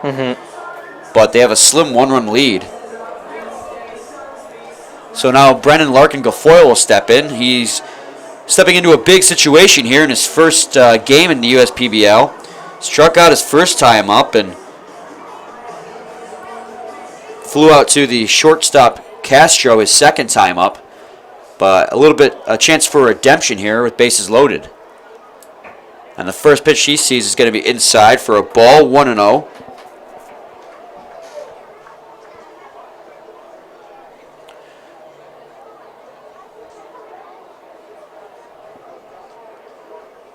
Here comes the 1-0 pitch. He's going to drive this one right up the middle, and that's going to score at least one run, and it will. So Brendan Larkin Guilfoyle's first hit of his as part of the USPBL is going to be an RBI single to extend the lead for the Utica Unicorns to 3-1. And it came here in the 5th. As Luke Doyle will come around to score, Brandon Rawl will advance to 3rd, Chris Cruz to 2nd, and obviously Guilfoyle will take first base after that base hit. So bases will remain loaded with 2 outs, and a now extended 3-1 lead for Nico Lalio. First pitch to Lalio is outside for a ball, 1-0. Lalio struck out his first time up, swinging, and then grounded out to the first baseman last time. And he's going to drive that one to the right field, fairly deep as Kraft is going back, and that's going to be a grand slam home run for Nico Lalio. Grand Slammy! And that's going to really blow this one wide open for the Utica Unicorns. And I think that's our first grand slam of the season. It sure is, Brian. And Nico Lalio clears the bases and gives the Utica Unicorns a 7-1 lead here in the 5th inning. As they continue just to beat up Miles Richard on the mound.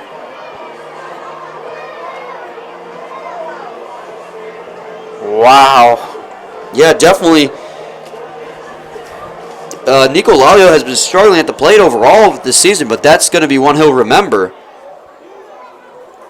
And that'll be 4 RBIs for him now, and he kind of takes the rug underneath Taylor Galikowski. I know I'm going to remember that. Yeah.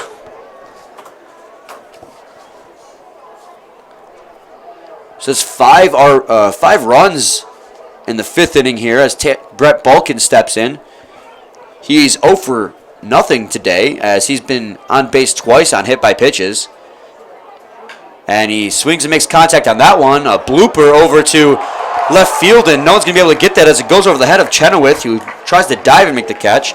So that'll be a base hit for Brett Balkin. Batters really alive here for the Unicorns. Chenoweth running from third base into the outfield makes a diving attempt but isn't able to get it as he gets to his feet and looks like he's trying to catch his breath. Looks to be okay though as he's retreating back to his position. So now Javon Hernandez will step in. The Unicorns now lead it 7-1 after the Nico Lalio grand slam home run over to right field. As Paul Nochi will make his way to the mound. This may be to give the reliever in the bullpen for the Hoppers more time to warm up. But I can't imagine they want Miles Richards in this game much longer. He has not performed very well. They're going to take the ball from him. Yep, he'll be done for today. We're going to have a pitching change here. And once we find out who this new pitcher is, we'll let you know. But Miles Richards is done after 4 2/3 innings pitched.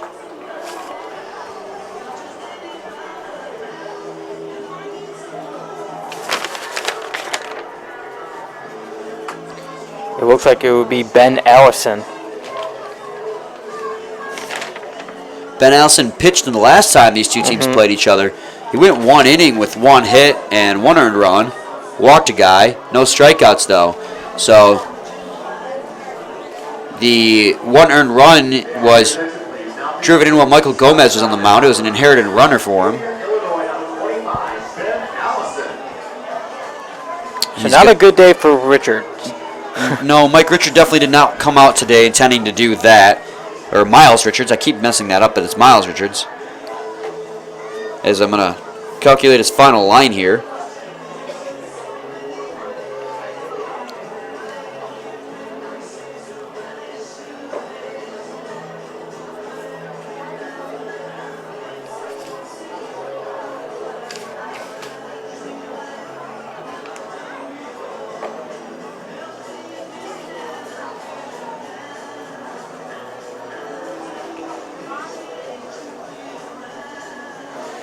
The final line for Miles Richards is going to be 4 2/3 innings pitched with 7 hits, 7 earned runs, 3 walks and 2 home runs against him. 1 hit by Taylor Galikowski, and this grand slam just moments ago by Brendan Larkin Gafoyle. I'm sorry, Nico Lalio hit that grand slam. Correction.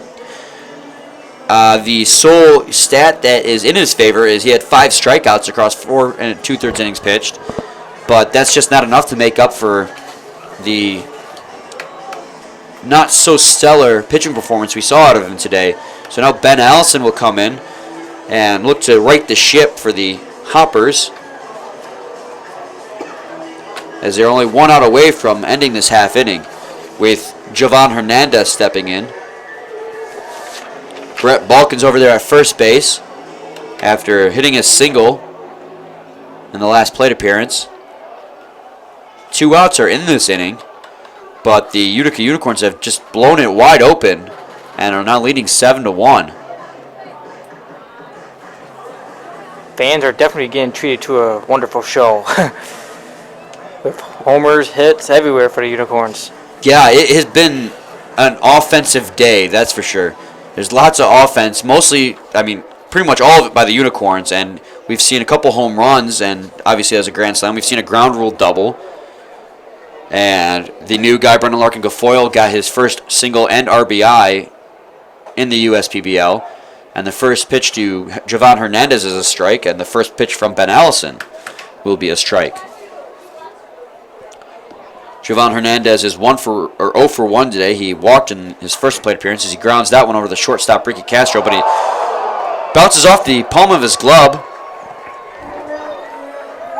So that'll be an error, and the issues just keep piling up for the Eastside Diamond Hoppers. So now we have Brett Balkin at second in scoring position for Taylor Galikowski. He struck out earlier this inning. So we've gone through the entire lineup of the Utica Unicorns here this 5th inning. I'm running out of space, Brian. We are. I'm going to have to start writing on the other side of the sheet.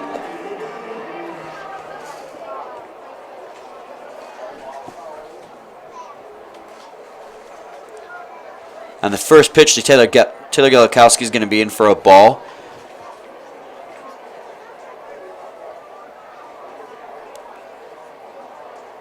One and 0 now. You have men on first and second. Brett Balkin at second. Jovan Hernandez at first. Here comes the 1-0 pitch. Inside for a ball. 2-0 now. And things have just fallen apart for the Diamond Hoppers. Their pitching just was subpar today, and now just an error by Ricky Castro has allowed another man on. And they're just 1 out away from ending the inning, and they're just looking to catch a break here, really. Here comes the 2-0 pitch. That one's going to be grounded over to the second baseman, Stewart. They're going to force out at second. So that'll finally end the inning. Very long top of the half of the 5th inning there. Yes, indeed, Dan. That was a rough inning for the Hoppers, but a great one for the Unicorns, as they get home 5 runs in that half inning. A grand slam by Nico Lalio and an RBI single by Brendan Larkin Gafoyle. There was an intentional walk for Chris Cruz, and Brandon Roa had a ground rule double. So the offense came alive for him. And we go to the bottom half of the 5th inning, halfway through this ball game, with the Hoppers trailing 7-1. So leading off for them in the bottom of the 5th inning will be the catcher Kyle Figueroa. Following him is Joe Maroney and Ricky Castro. We'll be back shortly.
Thank you very much.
Welcome back, everyone, to the bottom half of the fourth inning. In between innings, we had a moment of silence for all those who have fallen in honor of this Memorial Day. And we thank you for all of them that have served, and it's a wonderful day. Yeah, we thank all those who are active still and all those who are retired now from the military. And we remember those who have passed away, unfortunately. As Kyle Figueroa is standing in. He is 0 for 1 today. He flew out to the center field in the second inning. Now he's 2-1 on him now.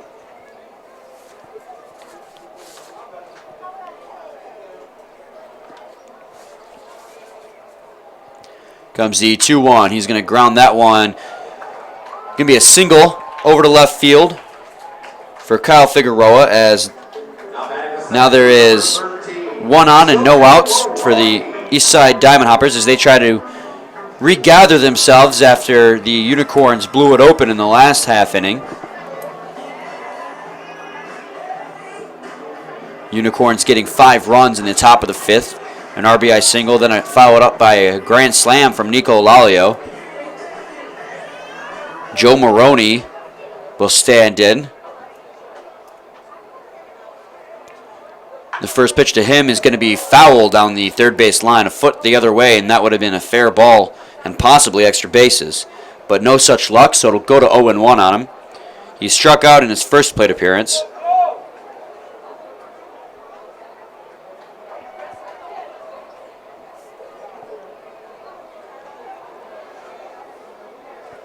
Comes the 0-1 pitch, swings and misses at that one. 0-2 now. 7-1, Utica Unicorns lead it. We've had RBIs from Taylor Gelikowski, the new man Brennan Larkin-Gafoyle, and Nico Lalio as Maroney pops that one into foul territory. And it's going to drop to the left of Artizer as he lost it in the sun, so it'll go to 0-2, or remain at 0-2, I should say. Artizer, if he hadn't lost it, had a chance at that one, but with these afternoon games, the sun tends to be in the eyes of many of the players.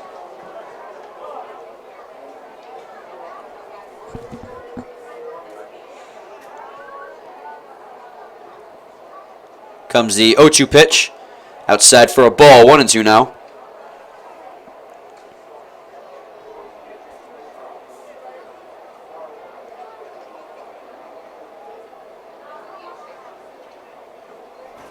Comes the 1-2. He's going to foul that one in the netting behind home plate. Nearly getting over the netting into the stands, but hit the top of it. So it'll remain 1-2.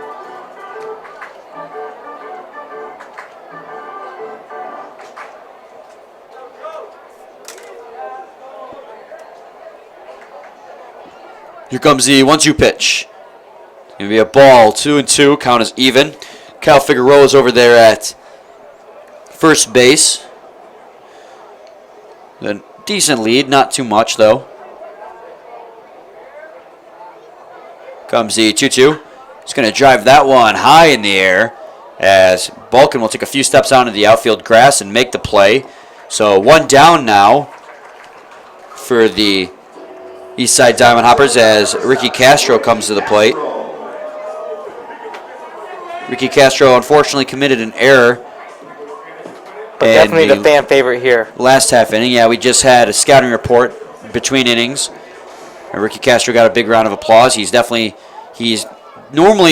an error today, but normally he's very solid defensively, makes a lot of great plays, and he's good at the plate as well, coming into the day batting .394. He's 1 for 2 so far with a strikeout and a base hit, and he's still second as well. So he's a threat at the plate, on the base paths, and in the field. Just a few shy of that 400 batting average. So he's just all around a great player, and as he drives that one high in the air to right field, but not deep enough as Cruz takes a step onto the warning track and makes the play. So 2 down now. Next up, the left fielder number 22, Chris Power. So Chris Power will step in with 2 outs and try to move Kyle Figueroa into scoring position. Chris Power is 0 for 2 today. Struck out looking his last time up. Sam Burton doing a good job on the mound today, only giving up 1 earned run so far through 4 2/3 innings. And it's going to be 1-0 now on Chris Power, as that one misses high.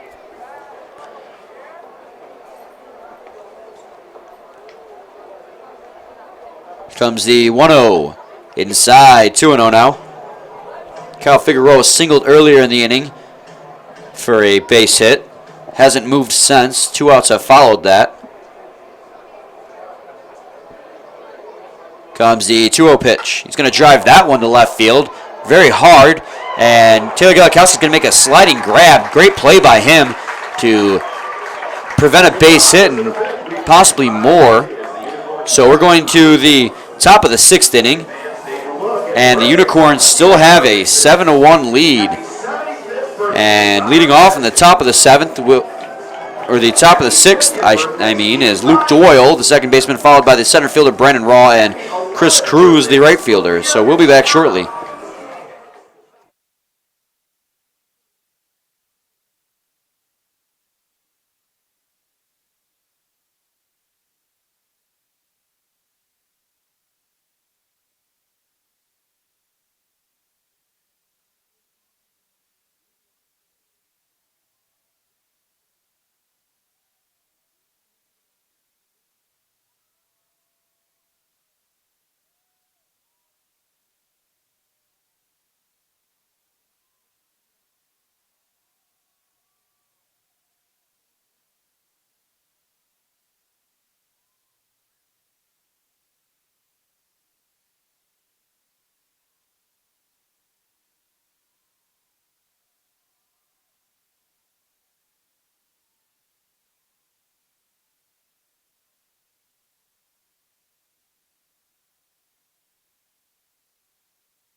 Going to the top of the 7th inning, where leading off for the Utica Unicorns is Luke Doyle. Luke Doyle walked his last time up in that explosive 5th inning.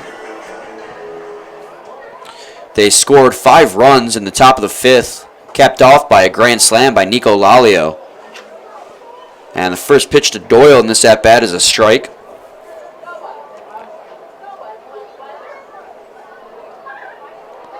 And the second pitch is in for a ball, 1-1 now.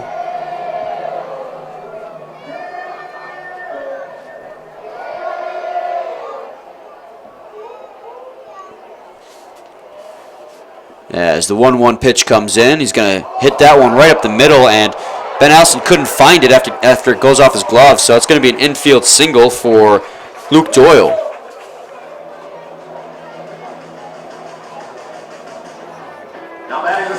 He hit that one hot right back to the mound, and Ben Allison got a piece of it off his glove, and it bounced away from him. He couldn't find it. So Luke Doyle will go to 1-3 on the day as Brennan Ross steps in. In the 5th inning, he hit a ground rule double. Showing his power there. Flexing his muscles a bit, it landed on the warning track perfectly in the gap between the right and the center fielder, as that ball's fouled into the netting, so 0-1 on him. He's got a man at first and no outs here in the top of the 6th.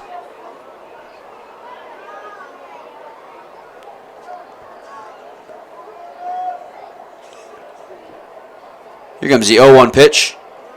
In there for a strike, 0-2. Luke Doyle with a decent lead over there at first base. He doesn't really challenge it too much.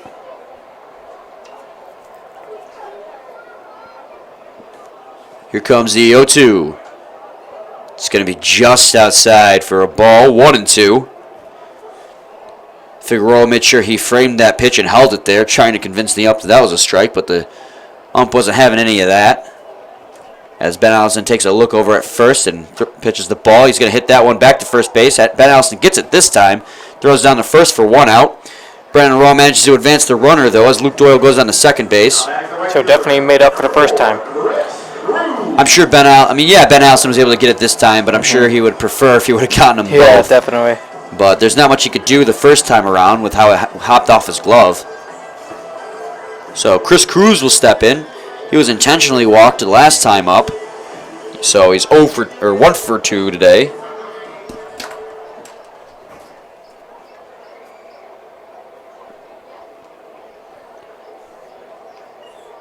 Comes the first pitch to him. Going to be a ball. 1-0 now. He's got a runner in scoring position, thanks to Brandon Raw, who was able to advance him. And he swings and misses at that one. 1-1 now on an 89-mile-an-hour fastball. And with a runner in scoring position, the Unicorns have a chance to just tack on another one, as they already lead at 7-1. And that ball is inside. 2-1 now.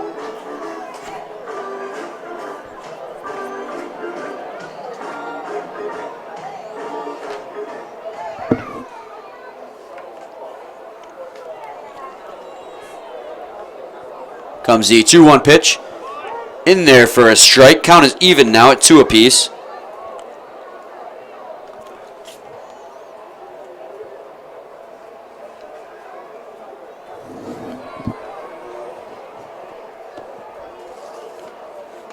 Allison sets and throws.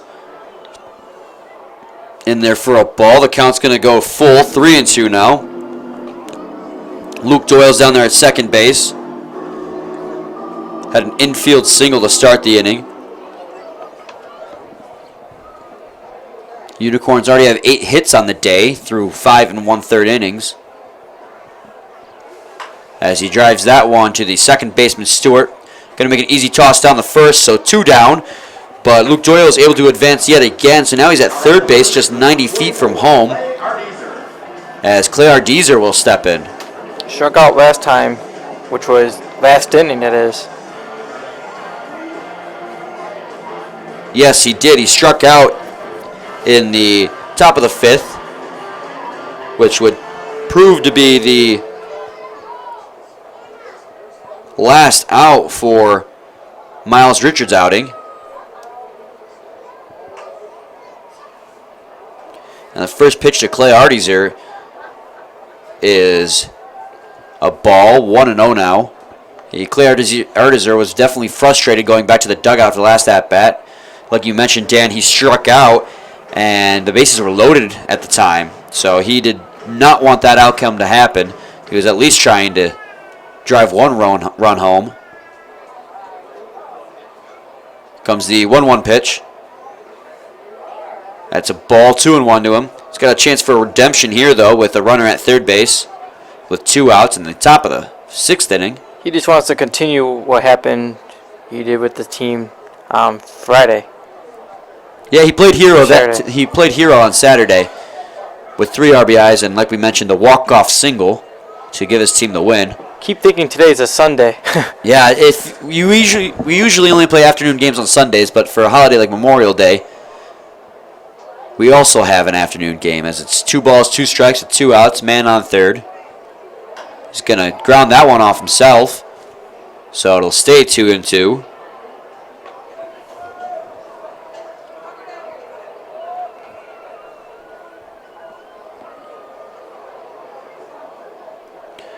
As Ben Allison tries to get out of this one without giving up a run.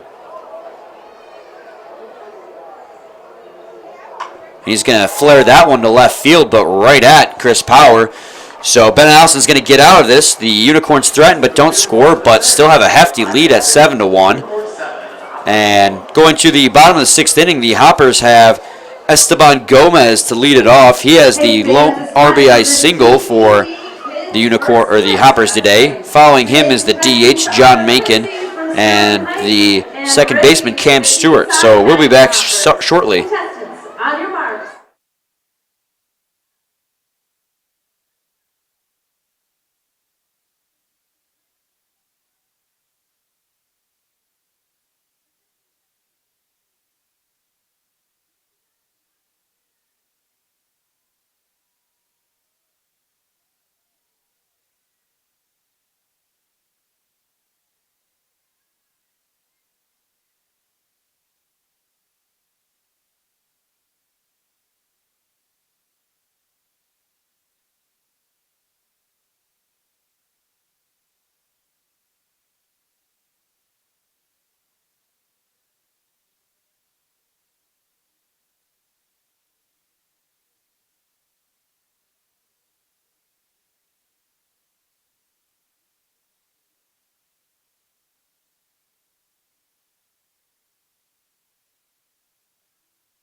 Welcome back, everyone, to this matchup between the Utica Unicorns and Eastside Diamond Hoppers. Brian Fisher and Dan Dobler with you here.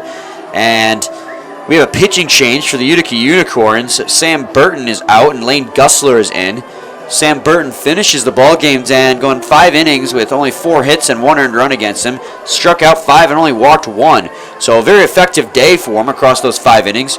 And not too bad of a start. Yeah, not at all. He only has a whip of 1 today across his 5 innings pitched, and he struck out 5. So 1 strikeout per inning as well. So he did a very good job starting today for the Utica Unicorns. Lane Gussler is in now. We seen him on Saturday night. Yeah, we did see him in that game between the Hoppers and the Unicorns. And he went 1 inning pitched and gave up 1 earned run, 3 hits and 2 runs, no walks and no strikeouts. So not the best outing, but not the worst either. As a reliever, you ideally don't want any earned runs, but, I mean, as a pitcher in general, you don't. Yeah. I guess that sounds kind of stupid to say. But Lane Gussler got the job done for the Unicorns last time, and as he looks to do it again, he's ahead 0-1 in the count against Esteban Gomez. And it's going to be 1-1 now.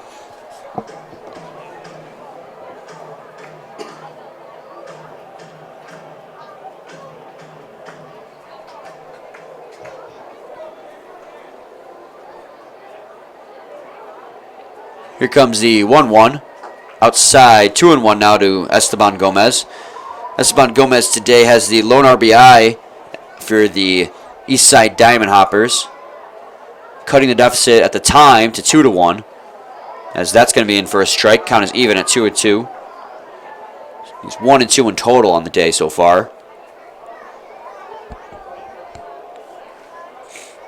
Comes the 2-2 pitch.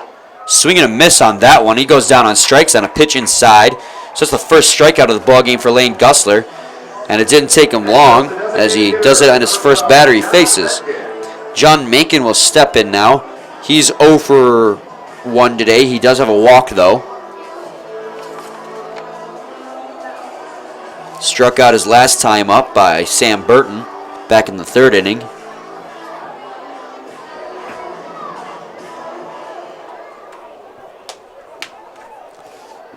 Here comes the first pitch to Mencken. He swings and misses at that one. 0-1.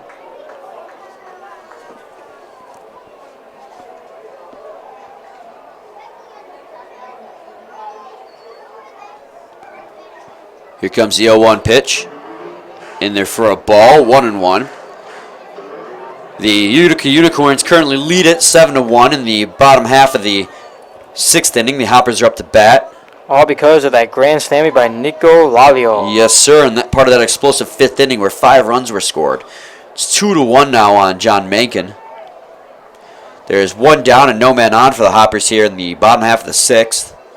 Comes the 2-1 pitch. He's going to drive that one to left field. And Galikowski's going to dive and get it off 1 hop. So it's going to be just a single for John Mankin. Good job by Galikowski to cut that one off and stop it from being a double. But with 1 out, John Mankin gets on, and Cam Stewart will step up to the plate. He's 0 for 2 today after a quick meeting to the mound between Hernandez and Gussler ends.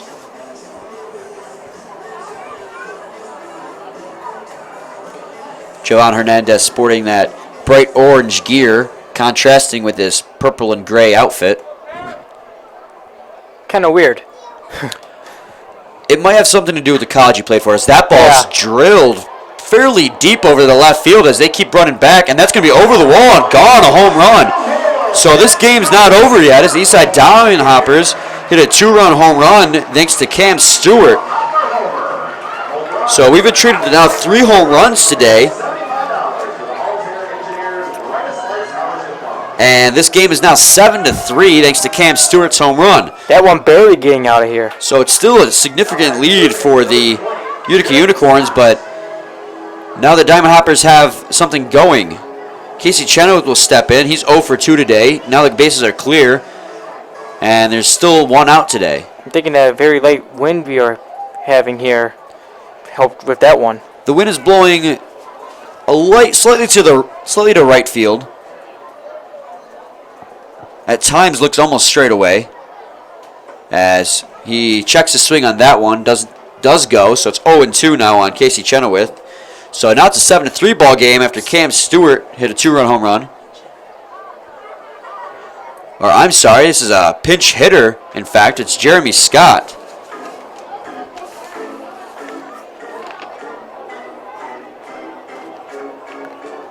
So Jeremy Scott will have his first at-bat. He's 1-2 on the count now. And he's going to hit this one up the middle, but playable by Brett Balkin as he throws down to first, and 2 down now. So Jeremy Scott pinch hits, but no good. So John Kraft will step in. He is 1 for 2. He has an infield single back in the 2nd inning. Grounded to first his last time up.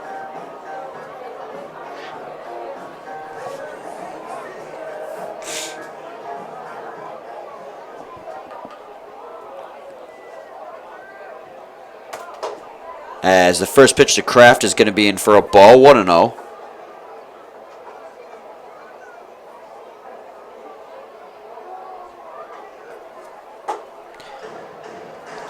Ball 2, 2-0 now.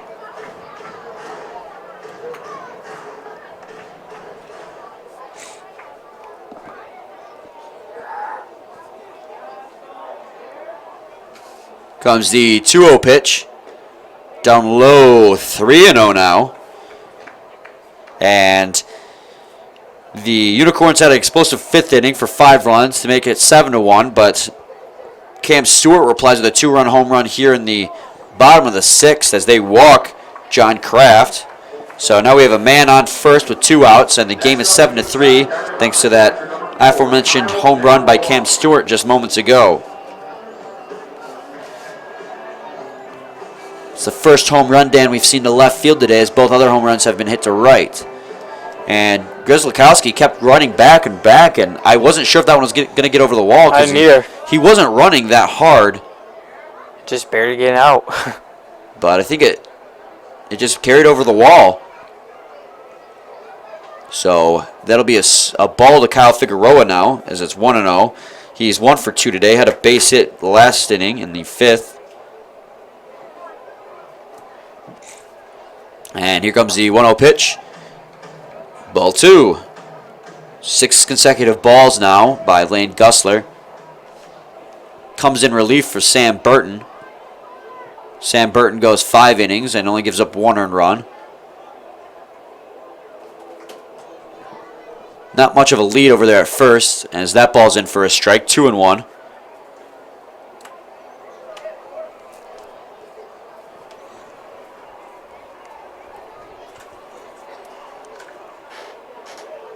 Here comes the 2-1. In there for a ball, 3-1 now.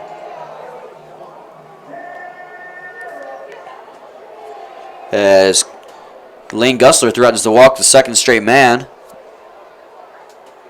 Comes the 3-1 pitch. It's going to be swung on and flown foul territory into right field, or by the visiting dugout, and a lane on the patio. So a full count, 3-2 now on Kyle Figueroa.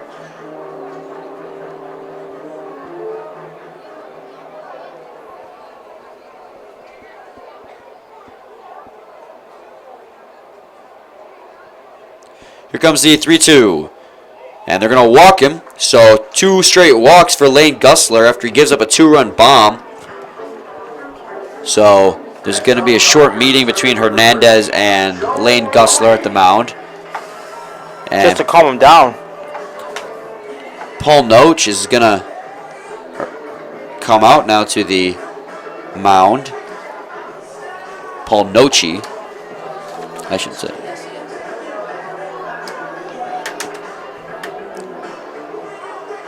Correction, Jim Essien is the manager for the Utica Unicorns. Hey kids, as a reminder, would you like to run the bases? We'll line up at the first base park and go and bullpen after the game, and we will make it happen. Also fans, make sure There's action in the bullpen too for the Utica Unicorns. Quite hard to see with all these umbrellas over there. Jim Essien returns to the dugout. Yeah, it seems to be the same issue every day. Actually, some of those umbrellas are down today, so we actually have a little bit better of a view. So 2 outs with runners at first and second for Joe Maroney, as the Eastside Diamond Hoppers are trying to mount a comeback here in the bottom half of the 6th. Already scored 2, trailing 7-3 currently. As the first pitch to Joe Maroney is going to be a ball, 1-0.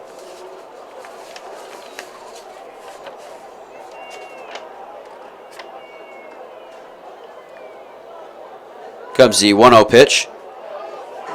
Low for a ball, 2-0 now.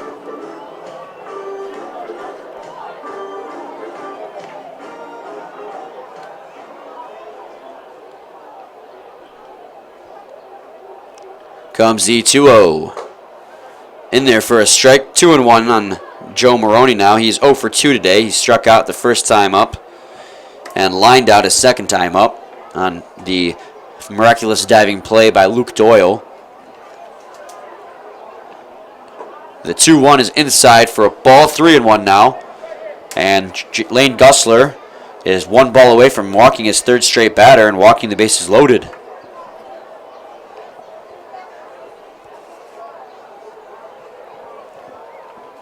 Comes the 3-1. He's going to walk him. He walked the bases loaded, so now with 2 outs, all of a sudden the Hoppers have bases loaded, and they already scored 2 runs this inning as Ricky Castro, the jack of all trades for the Hoppers, comes up as 3 straight walks there. Yeah, so Jim Essien will come back to the mound, and I have to imagine this visit may be the one Yep, they're going to take the ball from him, so there's going to be a pitching change here for the Utica Unicorns. Dan, did we see who was warming up over there? It was hard to see, but we'll find out shortly. I'll try to use those binoculars that you brought. So Lane Gussler only goes 2/3 of an inning, and whatever this reliever that's coming in is going to inherit 3 runners from Lane Gussler.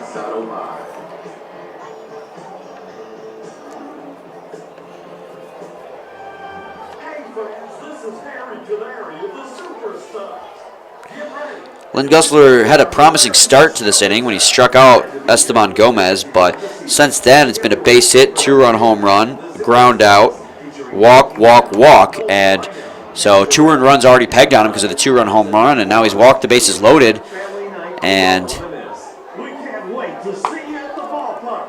It'll be the best night of the year. Holy cow!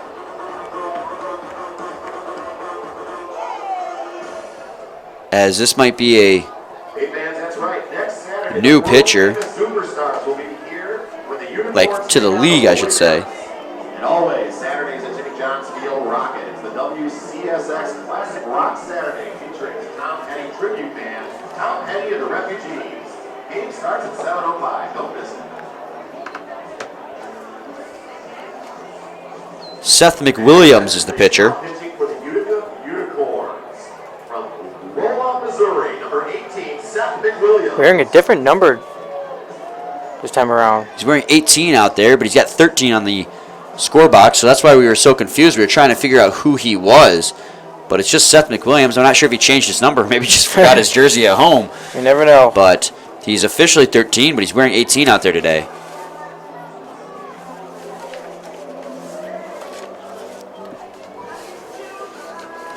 We did not see Seth McWilliams the last time these two teams played, but we have seen him this weekend Yes, we have. in the first game against the Westside Woolly Mammoths on Friday.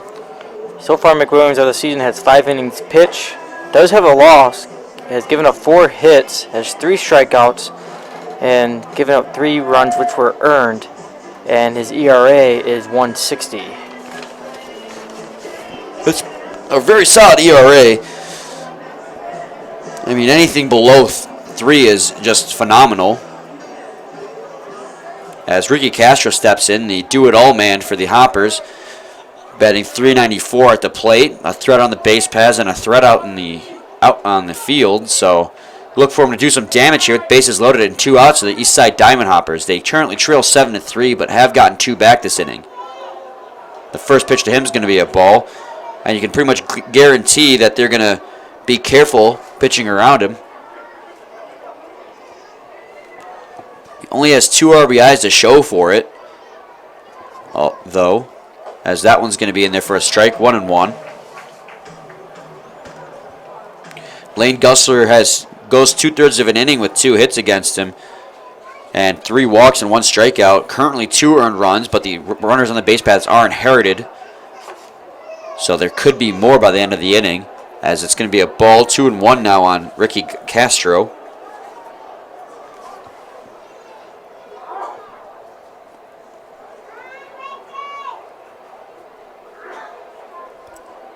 Comes the 2-1 pitch.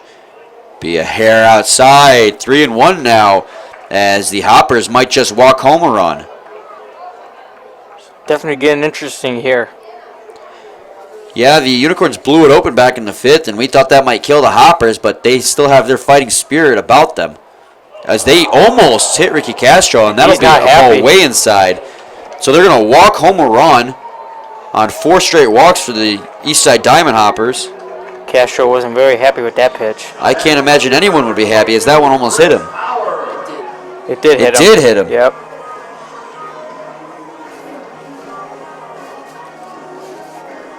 Come on, Hopper fans, let's flare up your Eastside Diamond Hoppers. Chris Power. So Chris Power will step in now.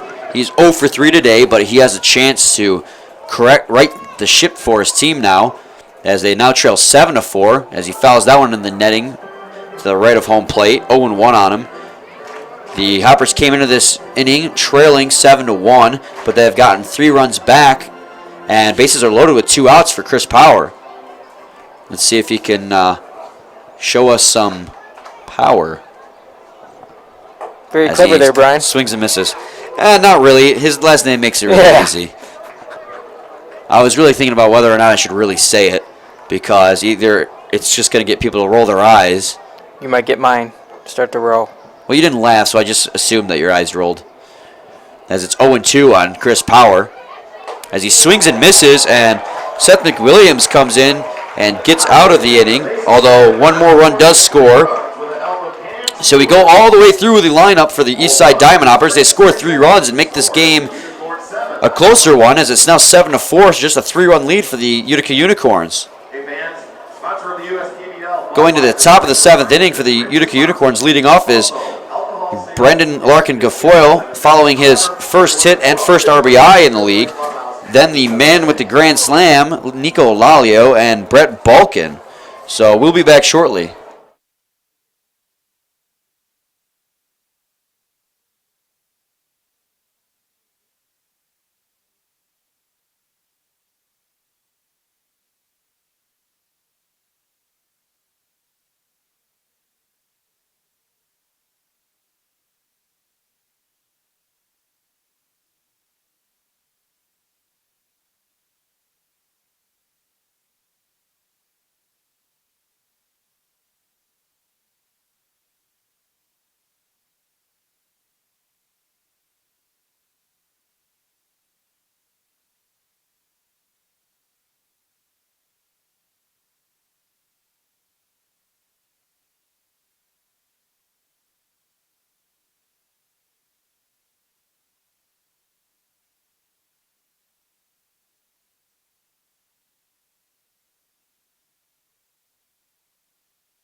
Welcome back, everyone, to Jimmy John's Field. Brian Fisher and Dan Dobler with you here.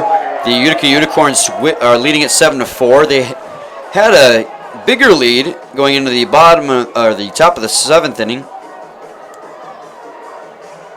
You mean bottom half of the 6th? Yes, that is what I meant. And the Eastside Diamond Hoppers scored 3 runs that inning to cut the deficit to 7-4. Mostly because of the walks by Gusler. 4 straight walks, 3 of which were from Gusler, and the 4th one by Seth McWilliams to walk in a run. There's also a 2-run home run thanks to Cam Stewart.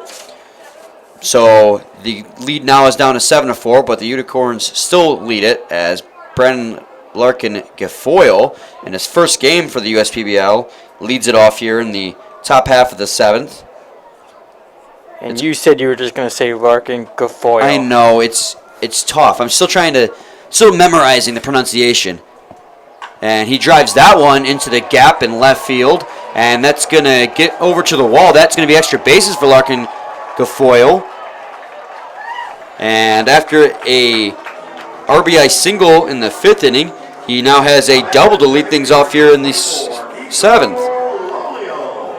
So after going 0 for 2 to start the game, he's now tacked on 2 hits and an RBI. So it's turned into a good outing for him here in his first game at Jimmy John's Field.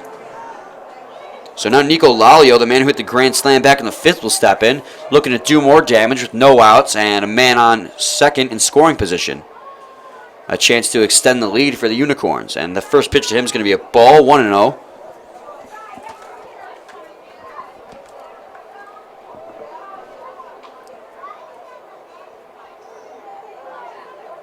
Nico Lalio has 4 RBIs thanks to that grand slam. If it weren't for that grand slam, his team would actually be trailing. If you do the simple math, Dan, 7 minus 4 is 3. See, I did well in my elementary school math. Yes, you did. And here comes the 2-0 pitch. He's going to drive that one foul, left of third base. You don't like math now? 2-1. If I liked math now, I would probably be in engineering school. And lo and behold, I'm at Jimmy John's Field instead. But I love it here. It's absolutely fantastic. Weather's great today. Good turnout and a fantastic ball game. As he swings and misses at that one, count goes even to a piece. So I'm glad I ended up not being good at math.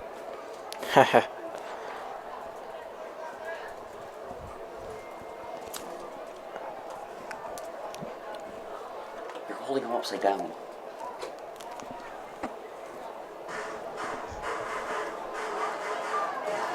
And Nico Lalio steps out of the box.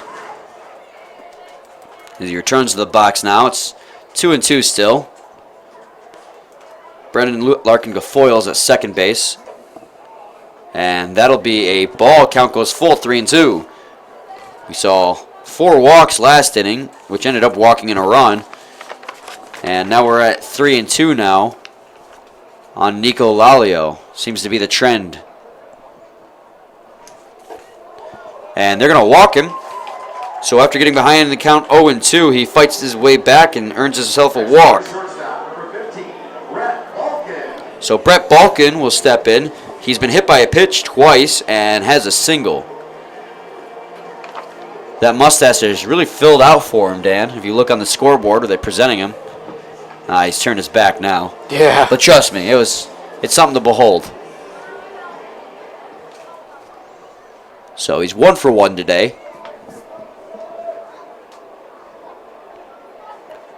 Nursing those wounds from the hit by pitches. Luckily they were curveballs and not fastballs, or else it stung a lot more. And that one's going to get away from Figueroa and hop right into the glove of the pitcher. And the runners are going to advance. So now both runners are in scoring position, and Brett Balkin has a chance to extend the lead. In the Hoppers bullpen warming up, you have Jeffrey Gauss and Carl Bryce. As I think one of them just sat down. So that means they probably have decided on who to go with. It's 1-0 on Brett Balkin on that wild pitch by Ben Allison. Ben Allison out for his second inning of work. He got the final out in the last inning. Or correction, he got the final out in the 5th inning, and this is his second full inning of work, as that one, as Brett Balkin gets out. So Jovan Hernandez will step in with 1 out and a man at second and third. Jovan Hernandez has 0 for 1 today. 0 for 2 today, correction. He reached on an error in the 5th inning and walked in the 2nd. Runners at second and third. And the first pitch to him is going to be low for a ball, 1-0.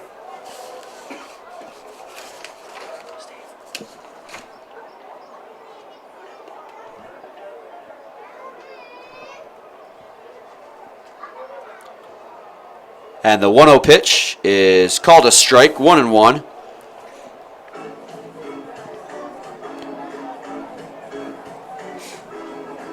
A base hit here could bring 2 runs in.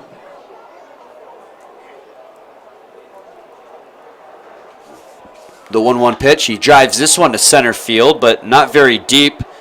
Let's see if Gafoyle's going to challenge the arm, and he is. And he's going to get in safely, so it's going to be a sac fly for Jovan Hernandez, his first RBI of the day, extending the lead for the Utica Unicorns to 8-4. That run was the AAA insurance run of the game.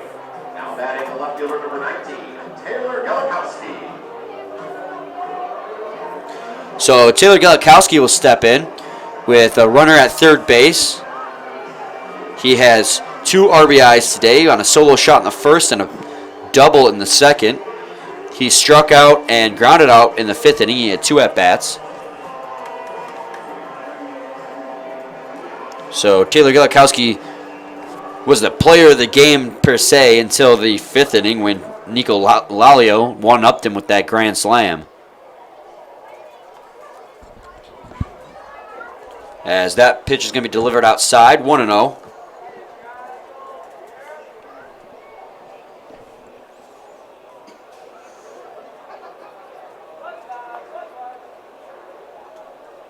Here comes the 1-0 pitch. Strike. 1-1 now. As the clouds start to roll in, and we started off the game with almost no clouds. Now it's mostly cloudy. Just a little bit more sky on the right side than the left side. I guess left field compared to right field. And that pitch is going to be way inside. 2-1 now. I was hearing over the radio on the drive here to the ballpark, there might be some showers later on this evening. And you said it. Sorry. And you said it. Now you did it. I'm sorry. 2-1. I'm just glad I didn't say it. 3-1 now on Taylor Galikowski. This will be the first. No, it's not the first time you've jinxed something. We were both jinxing things the other day. That's true. This just seems like anything we said, the opposite happened as the 3-1 pitch comes in. And they're going to walk him as Ben Allison has given 2 walks now this inning. And we have runners at the corners with 2 outs. 8-4 lead for the Unicorns. Sac fly RBI this inning for Javon Hernandez. As Paul Nochi is going to come out to the mound. And this may be it for Ben Allison. And it is. So we're going to have a pitching change here at Jimmy John's Field. And once we find out who the pitcher is, we'll be back and give you the final line on Allison's day.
All right, welcome back, everyone. Brian Fisher and Dan Dobler here.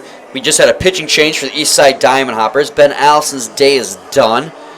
He goes 2 innings, 2 hits, 1 run, which was earned, and 2 walks and no strikeouts. So, Dan, not bad, not great either. Not that bad just at all. okay. He came out and he got the job done. Probably would have... Wish you could have got out of this inning. Yeah, he definitely doesn't want to... That's how you definitely want to end it, is that at the end of the inning. You don't want to get pulled out, but runners are at the corners with 2 outs here in the top of the 7th inning. And Michael Gomez will come in. And Dan, he has got a 3.52 ERA on the season, so that's pretty solid. Yeah, 7.5 innings pitch, 8 hits he has given up, and 10 strikeouts, and of course 3 earned runs. He did pitch, Dan, the last time these 2 teams played. And he went 1 inning and gave up 2 hits with 1 earned run because he inherited a runner from Ben Allison. And he walked 2 men and didn't strike out anyone. So out of Miami, Florida. Let's see what he can do here. Only need 1 more out to get out of the inning. Luke Doyle steps in. Doyle is 1 for 2 today. He has a walk and an infield single.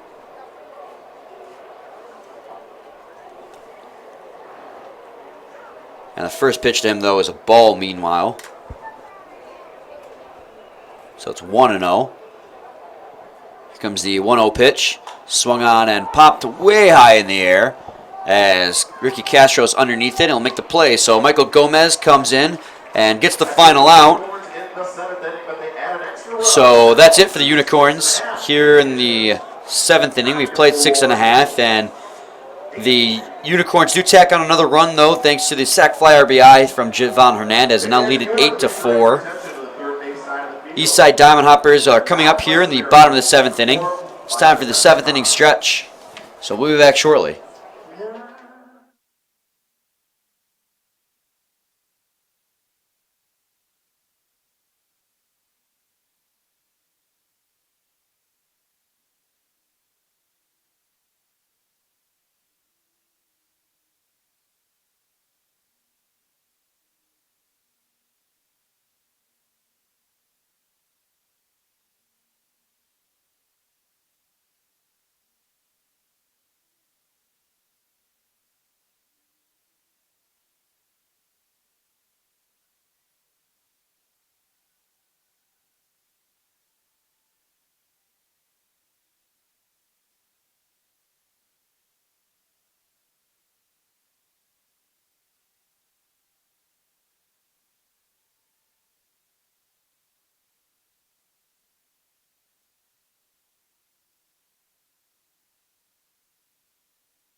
Welcome back, everyone, to the bottom half of the 7th inning.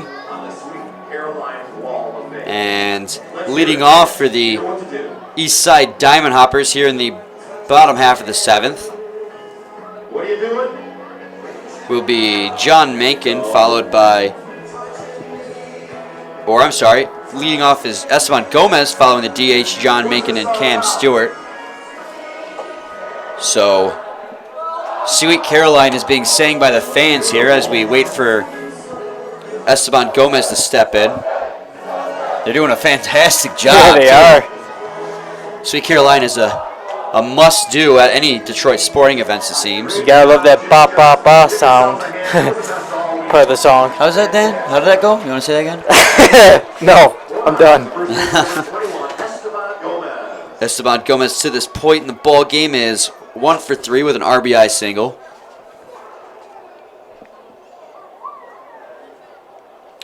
Here comes the first pitch. He swings and misses at that one. Big cut. 0-1 on him now.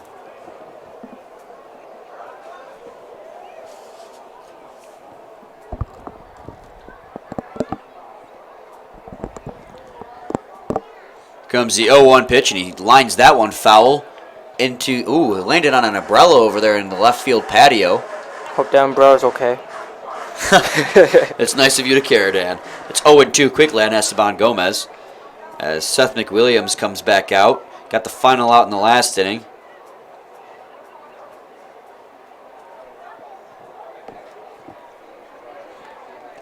The 0-2 pitch is outside, 1-2. It's very outside as Javon Hernandez had to slide to get it.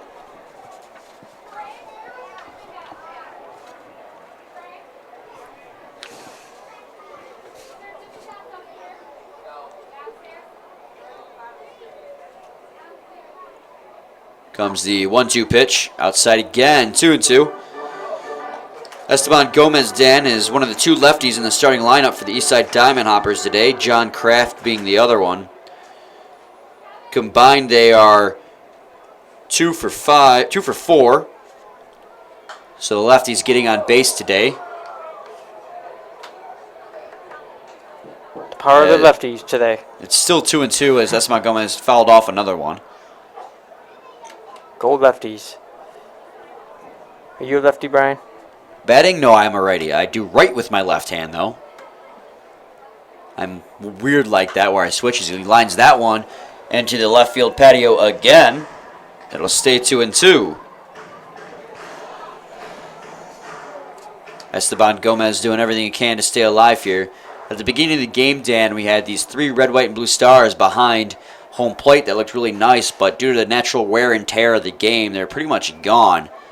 Oh, And man. it's still disappointing because they looked really nice behind home plate, and a nice Yeah, they tribute did. for Memorial Day, as that pitch misses, and it goes 3-2 now. It was beautiful. They did look nice, that's for sure. Here comes the 3-2 pitch, and he's going to line that one back to the mound, and Seth McWilliams makes a fantastic catch.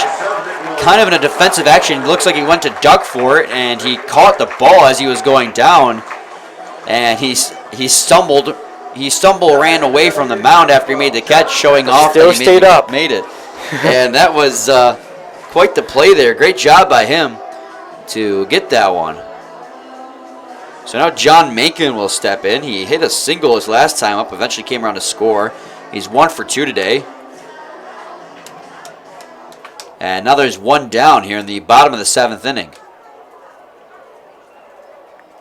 Comes the first pitch to him of the at-bat, in there for a strike, 0-1.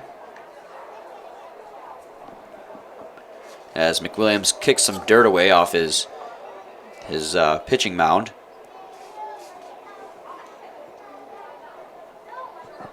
The 0-1 pitch is in, and it's going to be outside, 1-1.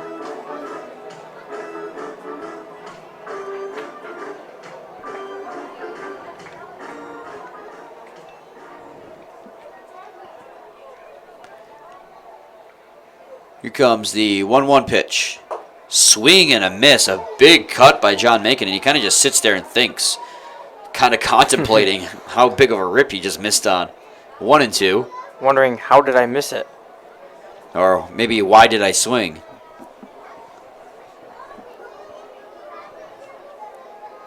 Seth McWilliams throws sidearm, which is a tricky arm angle for most batters. You never know what's coming. It's a lot harder to get used to, especially when you come back from a pitcher who was throwing overhand. And it's still 1-2 on John Macon, as he had just now fouled off a ball.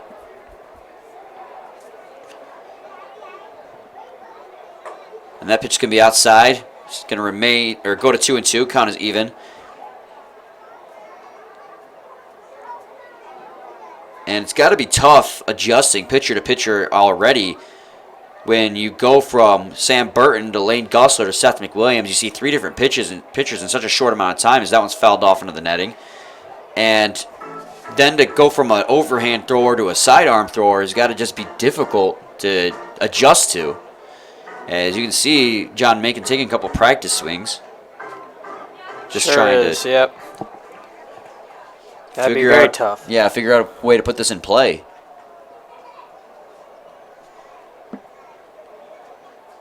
Comes the 2-2, and he fouls another one off. So he's doing a good job of protecting the plate and staying alive, but he hasn't yet hit a ball into fair territory.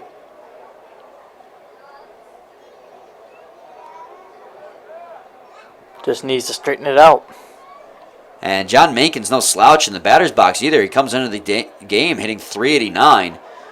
So he knows how to hit as he takes for a ball. Count is full, so good job by him to run this count full. There's 1 out in the inning, and the Diamond Hoppers currently trail the Utica Unicorns 8-4. No man on either. Comes the 3-2 pitch, and they're going to end up... Ooh, that's going to be a called strike.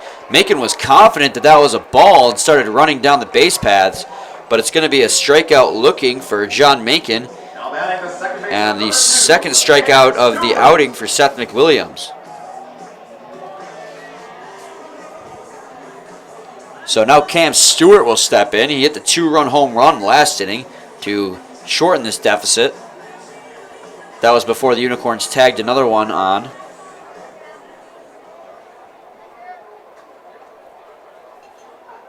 So he is 1 for 3 today.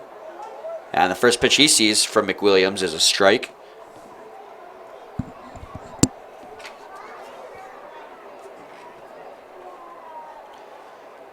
So 1 strike, 2 outs, no man on. Here comes the 0-1 pitch. And it's going to be 1-1 now.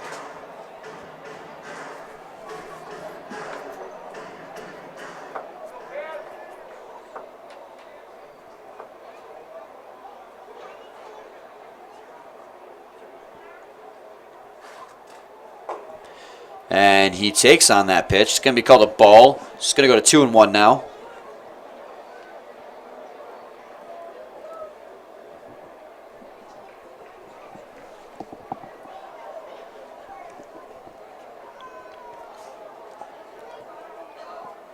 Here comes the 2-1. Going to be down low and outside. 3-1 now. As Seth McWilliams has thrown a lot of pitches to each batter he's faced. He threw 8 to Esteban Gomez and 9 to John Mankin. And now he's in a 3-run count against Cam Stewart. As that one's going to get away from him, so it's going to be a 2-out walk for Cam Stewart. Now batting the third baseman, number 20, Jeremy Scott. Jeremy Scott, who pinch hit for Casey Chenoweth in the 6th inning, will come back up to bat here in the 7th. He grounded out to the shortstop Bulkin in his first plate appearance.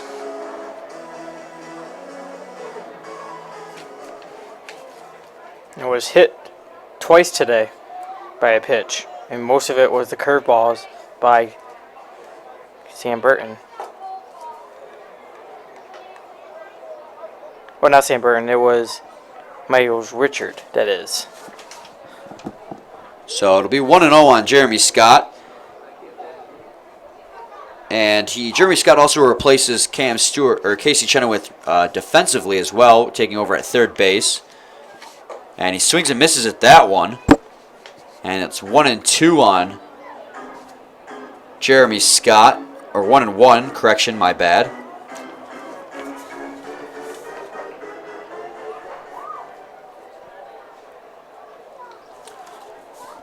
As McWilliams sets, throws, can be high and outside, a ball 2-1.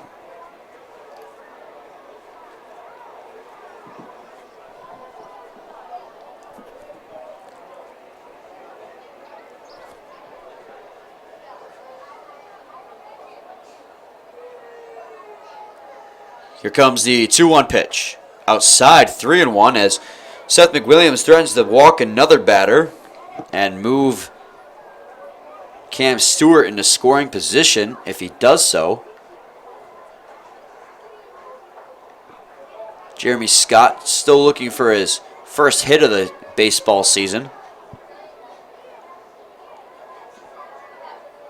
as he checks his swing and goes, so it'll be 3-2 now on Jeremy Scott.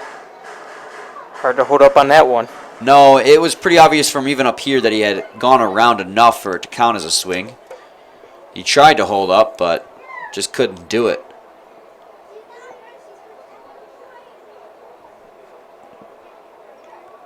Comes the 3-2 pitch, and that'll be a walk. So it's 2 consecutive walks for Seth McWilliams after he gets the first 2 out. And now we have a runner in scoring position and an RBI opportunity for John Kraft.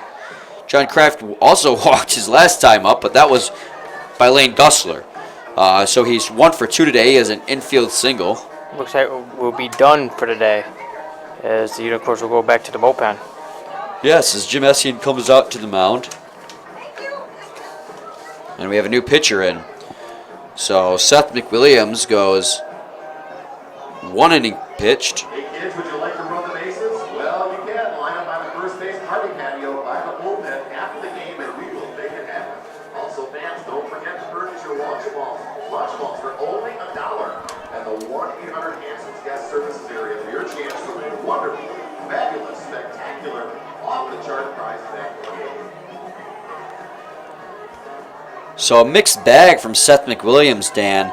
He goes 1 inning pitched and no hits, but 3 walks and 2 strikeouts. So good news is he did give up a hit and struck out 2. Bad news is he walked 3, and now we have a runner in scoring position for Tom Constant to inherit, as Tom Constant is our new pitcher today. He did not pitch the other day when these two teams faced off. He does have 4 innings pitched, does have a win of the season, giving up 3 hits, 2 strikeouts, and of course that ERA is .64. So as of right now, Seth McWilliams does not have an earned run, but that could change if Tom Constant isn't able to get the next out, as John Kraft will step in. As I previously mentioned, he has an infield single and walked back in the 6th inning.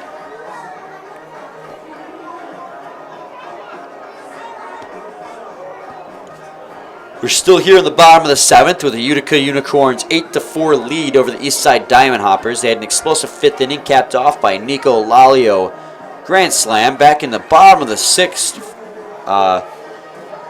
Cam Stewart hit a 2-run home run to make it 7-4. And then in the top of this inning, there was a sac fly RBI by Javon Hernandez to make it 8-4. So the first pitch comes to John Kraft, and it's going to be called a strike, 0-1.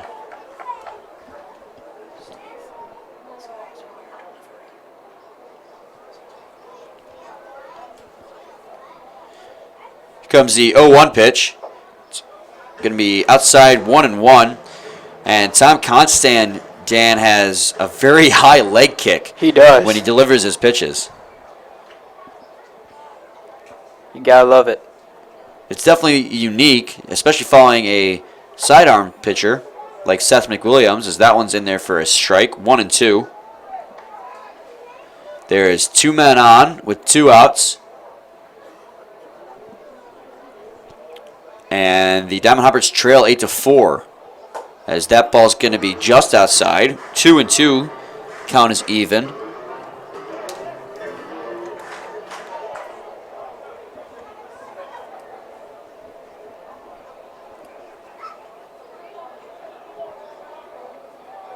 Here comes the 2-2 pitch. Swung on and missed. So Tom Constant comes in and gets out of the inning. So Seth McWilliams will not have an earned run and is 1 inning pitched. So the Eastside Diamond Hoppers threaten but do not score. So the Utica Unicorns still lead 8-4 as we go to the top of the 8th inning. And due up for the Unicorns in that top of the 8th will be the center fielder Brandon Rawl, the right fielder Chris Cruz, and the first baseman Clay Artizer. So we will be back shortly.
Welcome back to the top half of the 8th inning, where the Utica Unicorns currently lead 8-4. Brian Fisher and Dan Dobler with you here on this beautiful Memorial Day.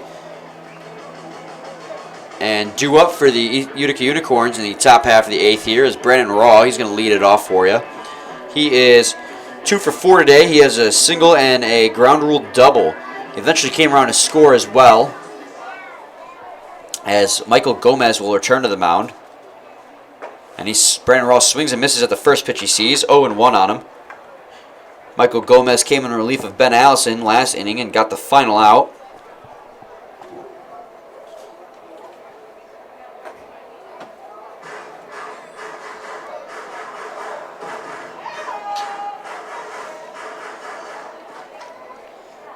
going to be 1-1 now, and here comes the 1-1. Swung and missed, so it's going to be 1-2 on Brandon Raw.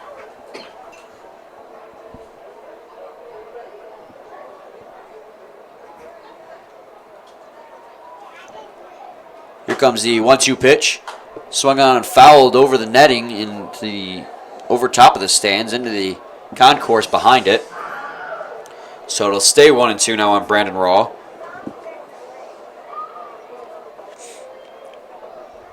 Here comes the 1-2. It's going to be outside 2-2.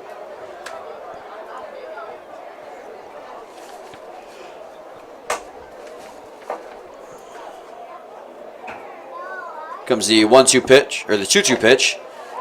And it's going to be in there for a strike, and that'll be a strikeout looking for Brandon Raw. And he didn't agree with that, but he didn't argue. Smart move. As Chris Cruz will now come to the plate with one down here in the top of the 8th.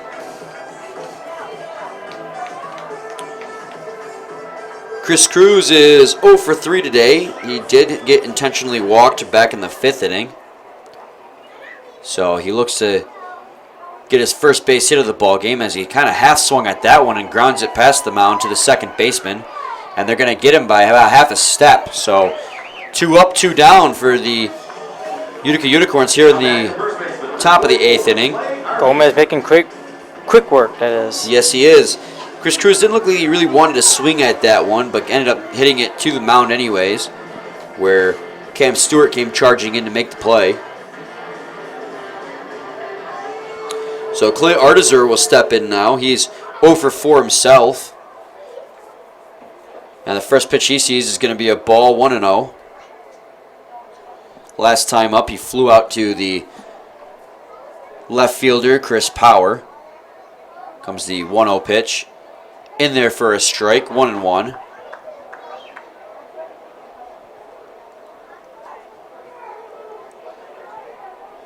Here comes the 1-1 pitch. Swung on and missed on a pitch in the dirt, so it's 1-2 now on Clay Artizer.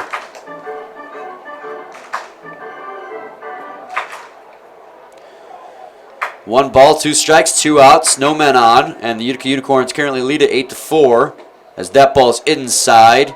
Count is even at 2 apiece.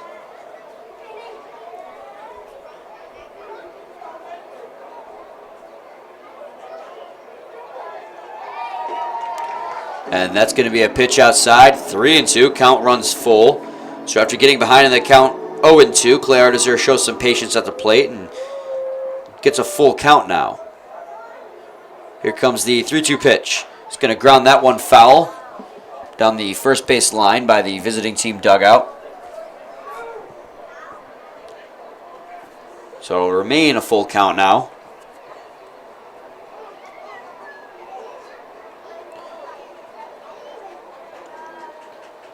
Comes the 3-2.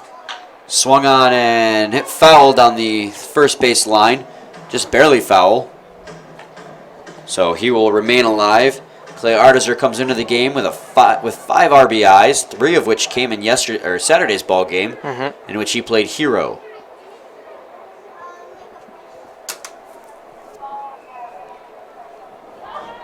Here comes the 3-2 yet again. It's going to be inside. Oh, called for a strike, and He didn't like it. Clay Artizer does not agree with that, and that's going to be a second strikeout of the ball game. And Dan, personally, I thought that was a ball as well, but you can't argue with the ump, so that'll be a 1-2-3 inning for Michael Gomez. And we're going to go to the bottom of the 8th inning where the Unicorns still lead at 8-4. Due up for the Eastside Diamond Hoppers is Kyle Figueroa, followed by Joe Maroney and the shortstop Ricky Castro. So we'll be back shortly.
Welcome back to the bottom of the 8th inning. We're due up for the Eastside Diamond Happers is Kyle Figueroa. He is 1 for 2 today. He has a base hit, and his last time up he walked as the first pitch to him comes in.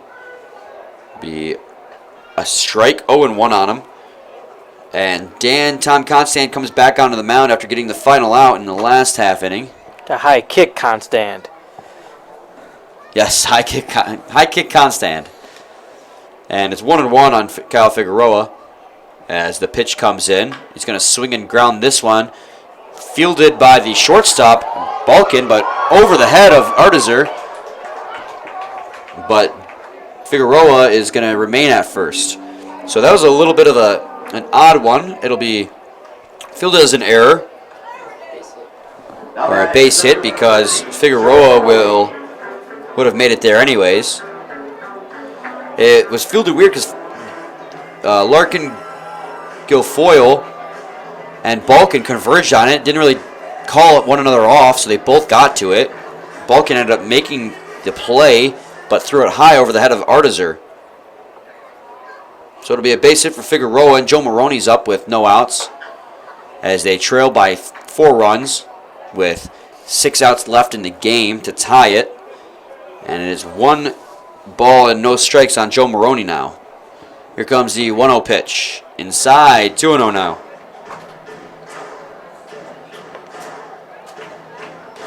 There's some action in the Utica Unicorns bullpen. Here comes the 2-0 pitch. He's going to drive this one close to the gap in left center, but not hard enough as Brandon Raw is able to make the catch out there in center. And it'll be 1 down with 1 on now for Ricky Castro. Ricky Castro is 1 for 3 today. He has a stolen base as well, and he has a walk. That walk came his last time up in the 6th inning.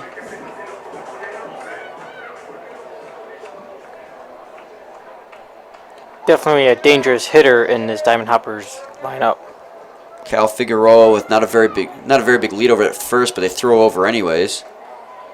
Just takes a short little dive to get back in. Here comes the pitch to Ricky Castro. He's going to ground that one over to Balkin. They're going to throw to second, get 1, and throw on to first for the double play. So great job by Tom Constant to induce a double play there and get out of the inning. So thanks to that double play, we're going to go to the top of the 9th inning where the Utica Unicorns will get one last shot to extend their lead before its last call for the Hoppers. Leading off for the Utica Unicorns in the top of the 9th inning will be Brendan Larkin Guilfoyle in his debut for the USPBL, Nico Lalio, and Brett Balkin. So we'll be back shortly.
Welcome back, everyone, to the top of the 9th inning where Brennan Larkin Guilfoyle is up. He has 2 for 4 today with an RBI single for his first hit in the USPBL, and then following that up with a double coming around to score in the 7th inning. And we have a new pitcher. And who's that pitcher, Dan? That is Carl Bryce. He has 3 innings pitch. He has given up a hit and has 4 strikeouts. He's now 2-0 now on Larkin Guilfoyle. As that ball's outside, 3-0 now. Michael Gomez goes 1 1/3 inning pitched. Gives up no runs and goes 1-2-3 in the 8th. So a good outing for him. He struck out 2 as well, both looking. He did give up 1 walk though. But overall, a great outing for him. So Larkin Guilfoyle's out now. And with 1 down, Nico Lalio will step in. Actually, it's a walk. Oh, you're correct. Good job. Thanks for correcting me there. I was looking at the stat sheet here. And so Nico Lalio's up with no man down. Nico Lolio was just announced the Spark Plug Player of the Game here at Jimmy John's Field. When you hit a grand slam, Dan, there's not much of an argument made. Nope. Taylor Gilakowski probably would be second on that list, but two RBIs or 4 RBIs is pretty easy to decide. So it's 1-0 on Nico Lalio.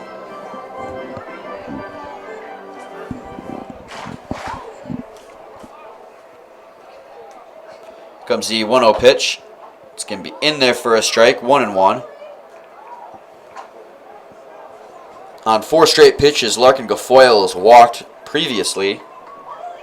So we have a man at first with no outs in the top of the 9th. And that one's skied high in the air, right above home plate, as Figueroa is going to come behind and make the play. So that'll be 1 down for the Utica Unicorns. Now batting for shortstop, number 15, Brett Balkin. So Brett Balkin will come to the plate now. This is the guy I was talking about that got hit twice in this ball game. I'm out of it today. It's a Monday. It is a Monday, but it's our Friday. Yeah, that is true. He did get hit twice in this ball game. Yes, he did, both by Miles Richard back in the 2nd and 4th inning. And those pitches were curveballs. Yeah, he had a lot of trouble today controlling that curveball, Dan. He had pretty consistent control of the fastball, but curveball not so much, as the first pitch he sees is outside, 1-0. He does have a bloop single. And that was back in the 5th inning.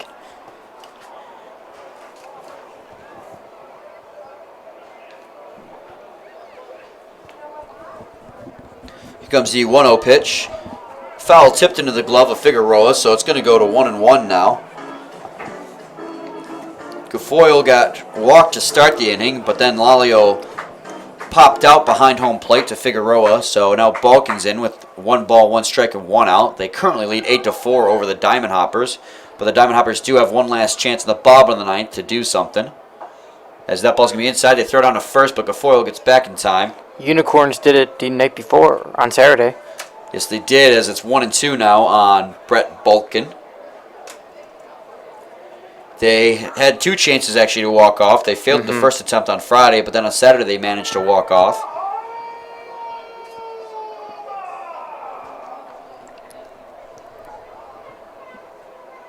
Here comes the 1-2 pitch. That's grounded down the third base line to Scott, and they're going to try and induce the double play, and they get it. So the Hoppers will induce the double play, following up the Unicorns doing it in the bottom of the 8th.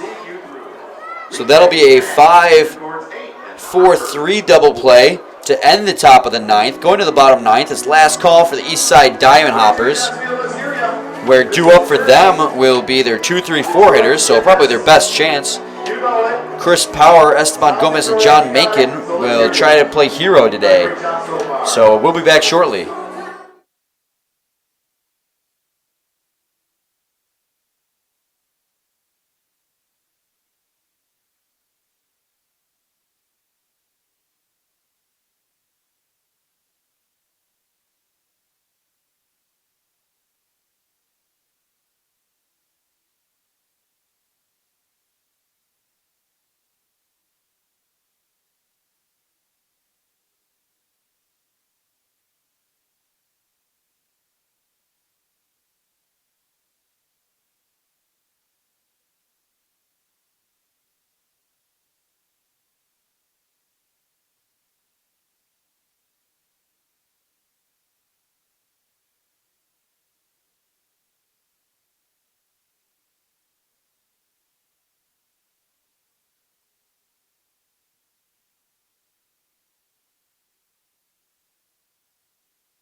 Welcome back, everyone, to the bottom half of the ninth. This last call for the Eastside Diamond Hoppers, and Sean Gustin has been tagged with the duty of closing this one out for the Unicorns as he steps in.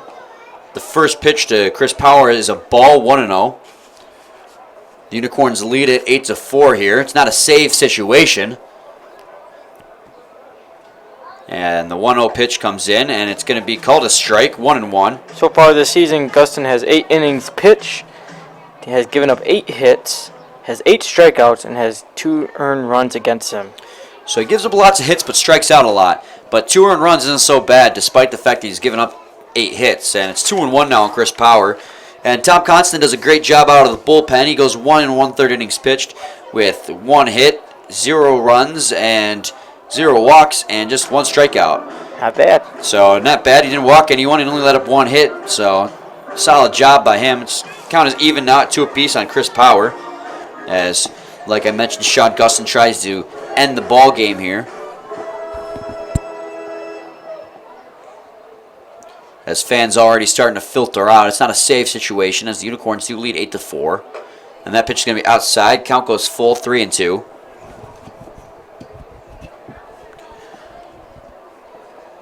As we're transitioning out to overcast. So Dan, we started this game with almost no clouds, and we've gone from that to overcast.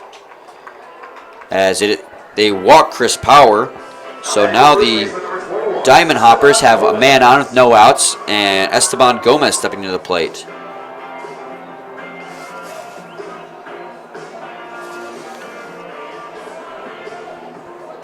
Esteban Gomez previously in the game has a base hit RBI back in the 3rd inning, and other than that, he has flown out, struck out, and grounded out. That's in there for a strike, 0-1 on Esteban Gomez.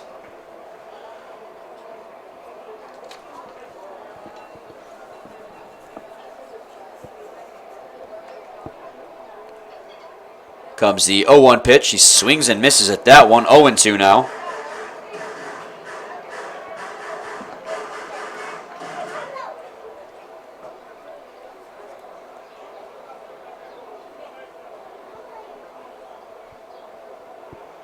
Comes the 0-2 pitch. Swung on and missed. So that'll be a strikeout to the first out of the inning for the Unicorns. And with 1 down and 1 man on, John Macon will step in. He's 1 for 3 today. He has a walk and a single. Came around to score. His 2 out, the 2 times he did not reach the first base were both strikeouts looking. So He just looks to try to get on. well, that's the goal here in the bottom of the 9th. You just need to get on base any way you can and start chipping away at that lead. And that's going to be a strike, 0-1. Esteban Gomez over there at, Chris Power is over there at first after he walked and as he led off the inning. Comes the 0-1 pitch, and he's going to fly that one into the stands behind home plate. So 0-2 now. So after walking the first batter, he's thrown 5 consecutive strikes.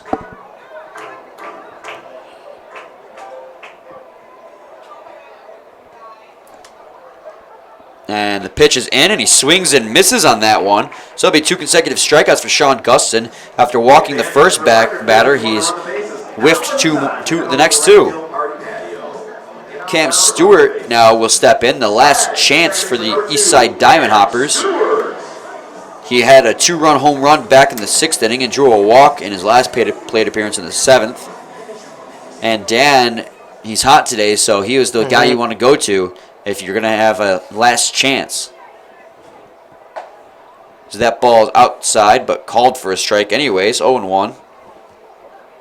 So I guess it's not outside.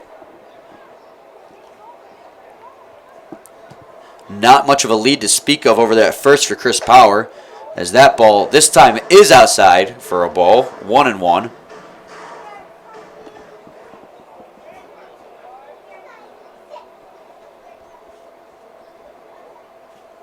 Comes the 1-1 pitch, swung on and missed, 1-2. So the Eastside Diamond Hoppers are down to their final strike here in the bottom of the 9th inning.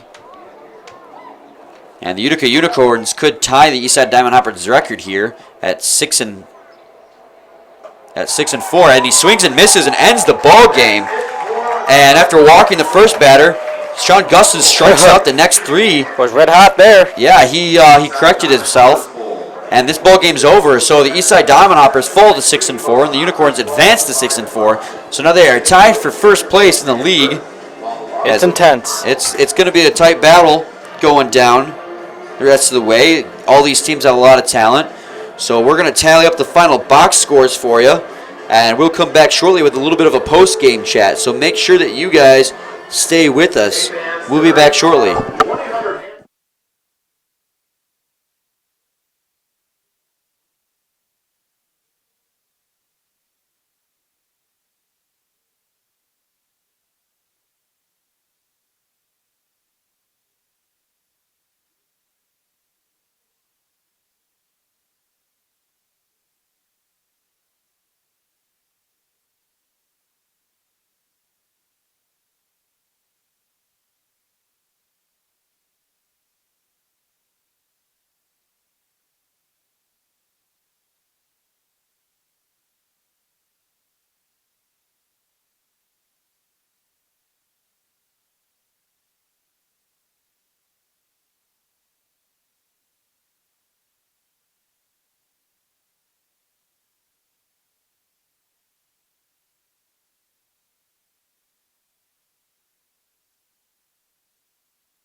Welcome back, everyone, to the post-game chat here. Brian Fisher and Dan Dobler.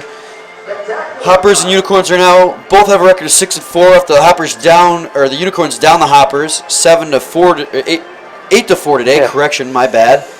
And Dan, it was a lot of home runs today. We had Yes. 3 in total. And we seen a grand slammy. Yeah, we did. Gelikowski had a solo shot. Stewart had a 2-run shot, and Lalio had the grand slam. Let's just get right to it here, Dan. Who is your offensive player of the game? It's going to have to go with Nick Valio for the Unicorns. Seems pretty straightforward. He had 4 RBI because of that grand slam. Taylor Galikowski, worth mentioning as well. He went 2 for 4. He had a RBI double and a solo shot. But Galikowski definitely has to have, Nicolaio definitely gets the offensive player of the game due to that grand slam, driving in 4 RBI and giving the win to his team. Brandon Larkin Gafoyle, Dan, had his first game ever in the USPBL, making his debut. That's a hard name to remember. Yeah, he did really well today. He went 2 for 4 today. He scored twice, had an RBI single, and then had a double. So very productive day for him over there in the Unicorns dugout. He did a good job. And then your pitcher, who's your pitcher of the game? You know what? I'm going to have to go with Sam Burton for the Unicorns. You know, he came in, got the win, had 5 strikeouts on 81 pitches, and went 5 innings, though. Only allowed 5 base runners as well. So he did a very good But job yeah, I at did starting. like Sean Gustin, how he came in at the very end. It wasn't a closing situation, but only gave up 1 walk and then struck the rest out. Yeah, that's who I was going to go with from the starting pitcher. Sam Burton had a very good game too, but Sean Gustin coming in the 9th inning, and he did walk 1, but striking out the next 3, all swinging to end the ball game. It's a fantastic way to put an end on this one. Exactly, and you know, both of these teams are tied now. It's going to be interesting how this rest of the season goes between. I think it's just a rivalry between these two. Yeah, especially with the way it ended the other day with the Unicorns walking off. You got to think the Hoppers have got to feel pretty upset at themselves for not getting revenge today. Yeah, and you know, all these people that came out today were treated to, you know, it's Memorial Day. Once again, got to thank those veterans and those who are still serving our country. Yeah. Sam Burton will get the win today. He went 5 innings, like you said, and only gave up 1 earned run. The losing pitcher today will be Miles Richard, and we saw a lot of control issues out of Miles Richard. Yeah, we did. We mentioned a few times during the broadcast about Miles Richard struggling with his curveball today, hitting two batters. Actually, he hit 1 batter twice. It was Brett Balkin. Yeah. He was not happy, and then might need the ice pack. he threw behind Brandon Raw twice. One time actually hitting the nub of his bat, so it counted as a strike, but nonetheless he had to duck down to get out of the way. And Miles Richard went 4 2/3 innings pitched with 7 hits, 7 earned runs, and just not a good outing from him at all. You got to do better than that. Definitely. It was not a save situation because it was a 4-1 lead going into the 9th, but Sean Gustin did end up ending the game, and like we mentioned, he went 1 inning pitched with 0 hits, no earned runs, 1 walk, and 3 strikeouts. So a great way to end it from him. So the Hoppers lose to the Unicorns 8-4. And what's going on Thursday, Dan? Well, it's going to be a short 2 days off for us. Yes. But Thursday evening, 7:05, you have the Woolly Mammoths taking on the Beavers, and then I might as well go through the rest of the weekend. Friday night, it's of course the fireworks night. Friday night fireworks. You have Birmingham Beavers taking on the Hoppers.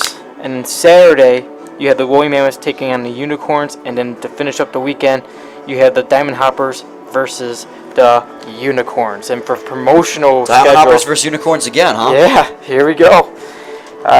For Thursday night, you have Jimmy Buffett night.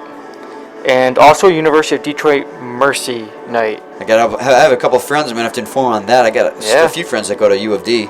And then, of course, Friday night fireworks. And then you also get to meet the Birmingham Beavers before the game. That's really neat for all the fans who come. And then it looks like for Saturday you have the Superstars. I don't know. Those are the zoo mascots, and they all have pun names. Yeah, and then you have WCSX Classic Rock every Saturday here at the ballpark. This coming weekend, it's going to be Tom Petty Tribute Band. Nice. All right, so that's what's on the menu for the week coming up, and Brian Fisher and Dan Dobler from Jimmy John's Field, thank you for listening, and we'll catch you guys next time.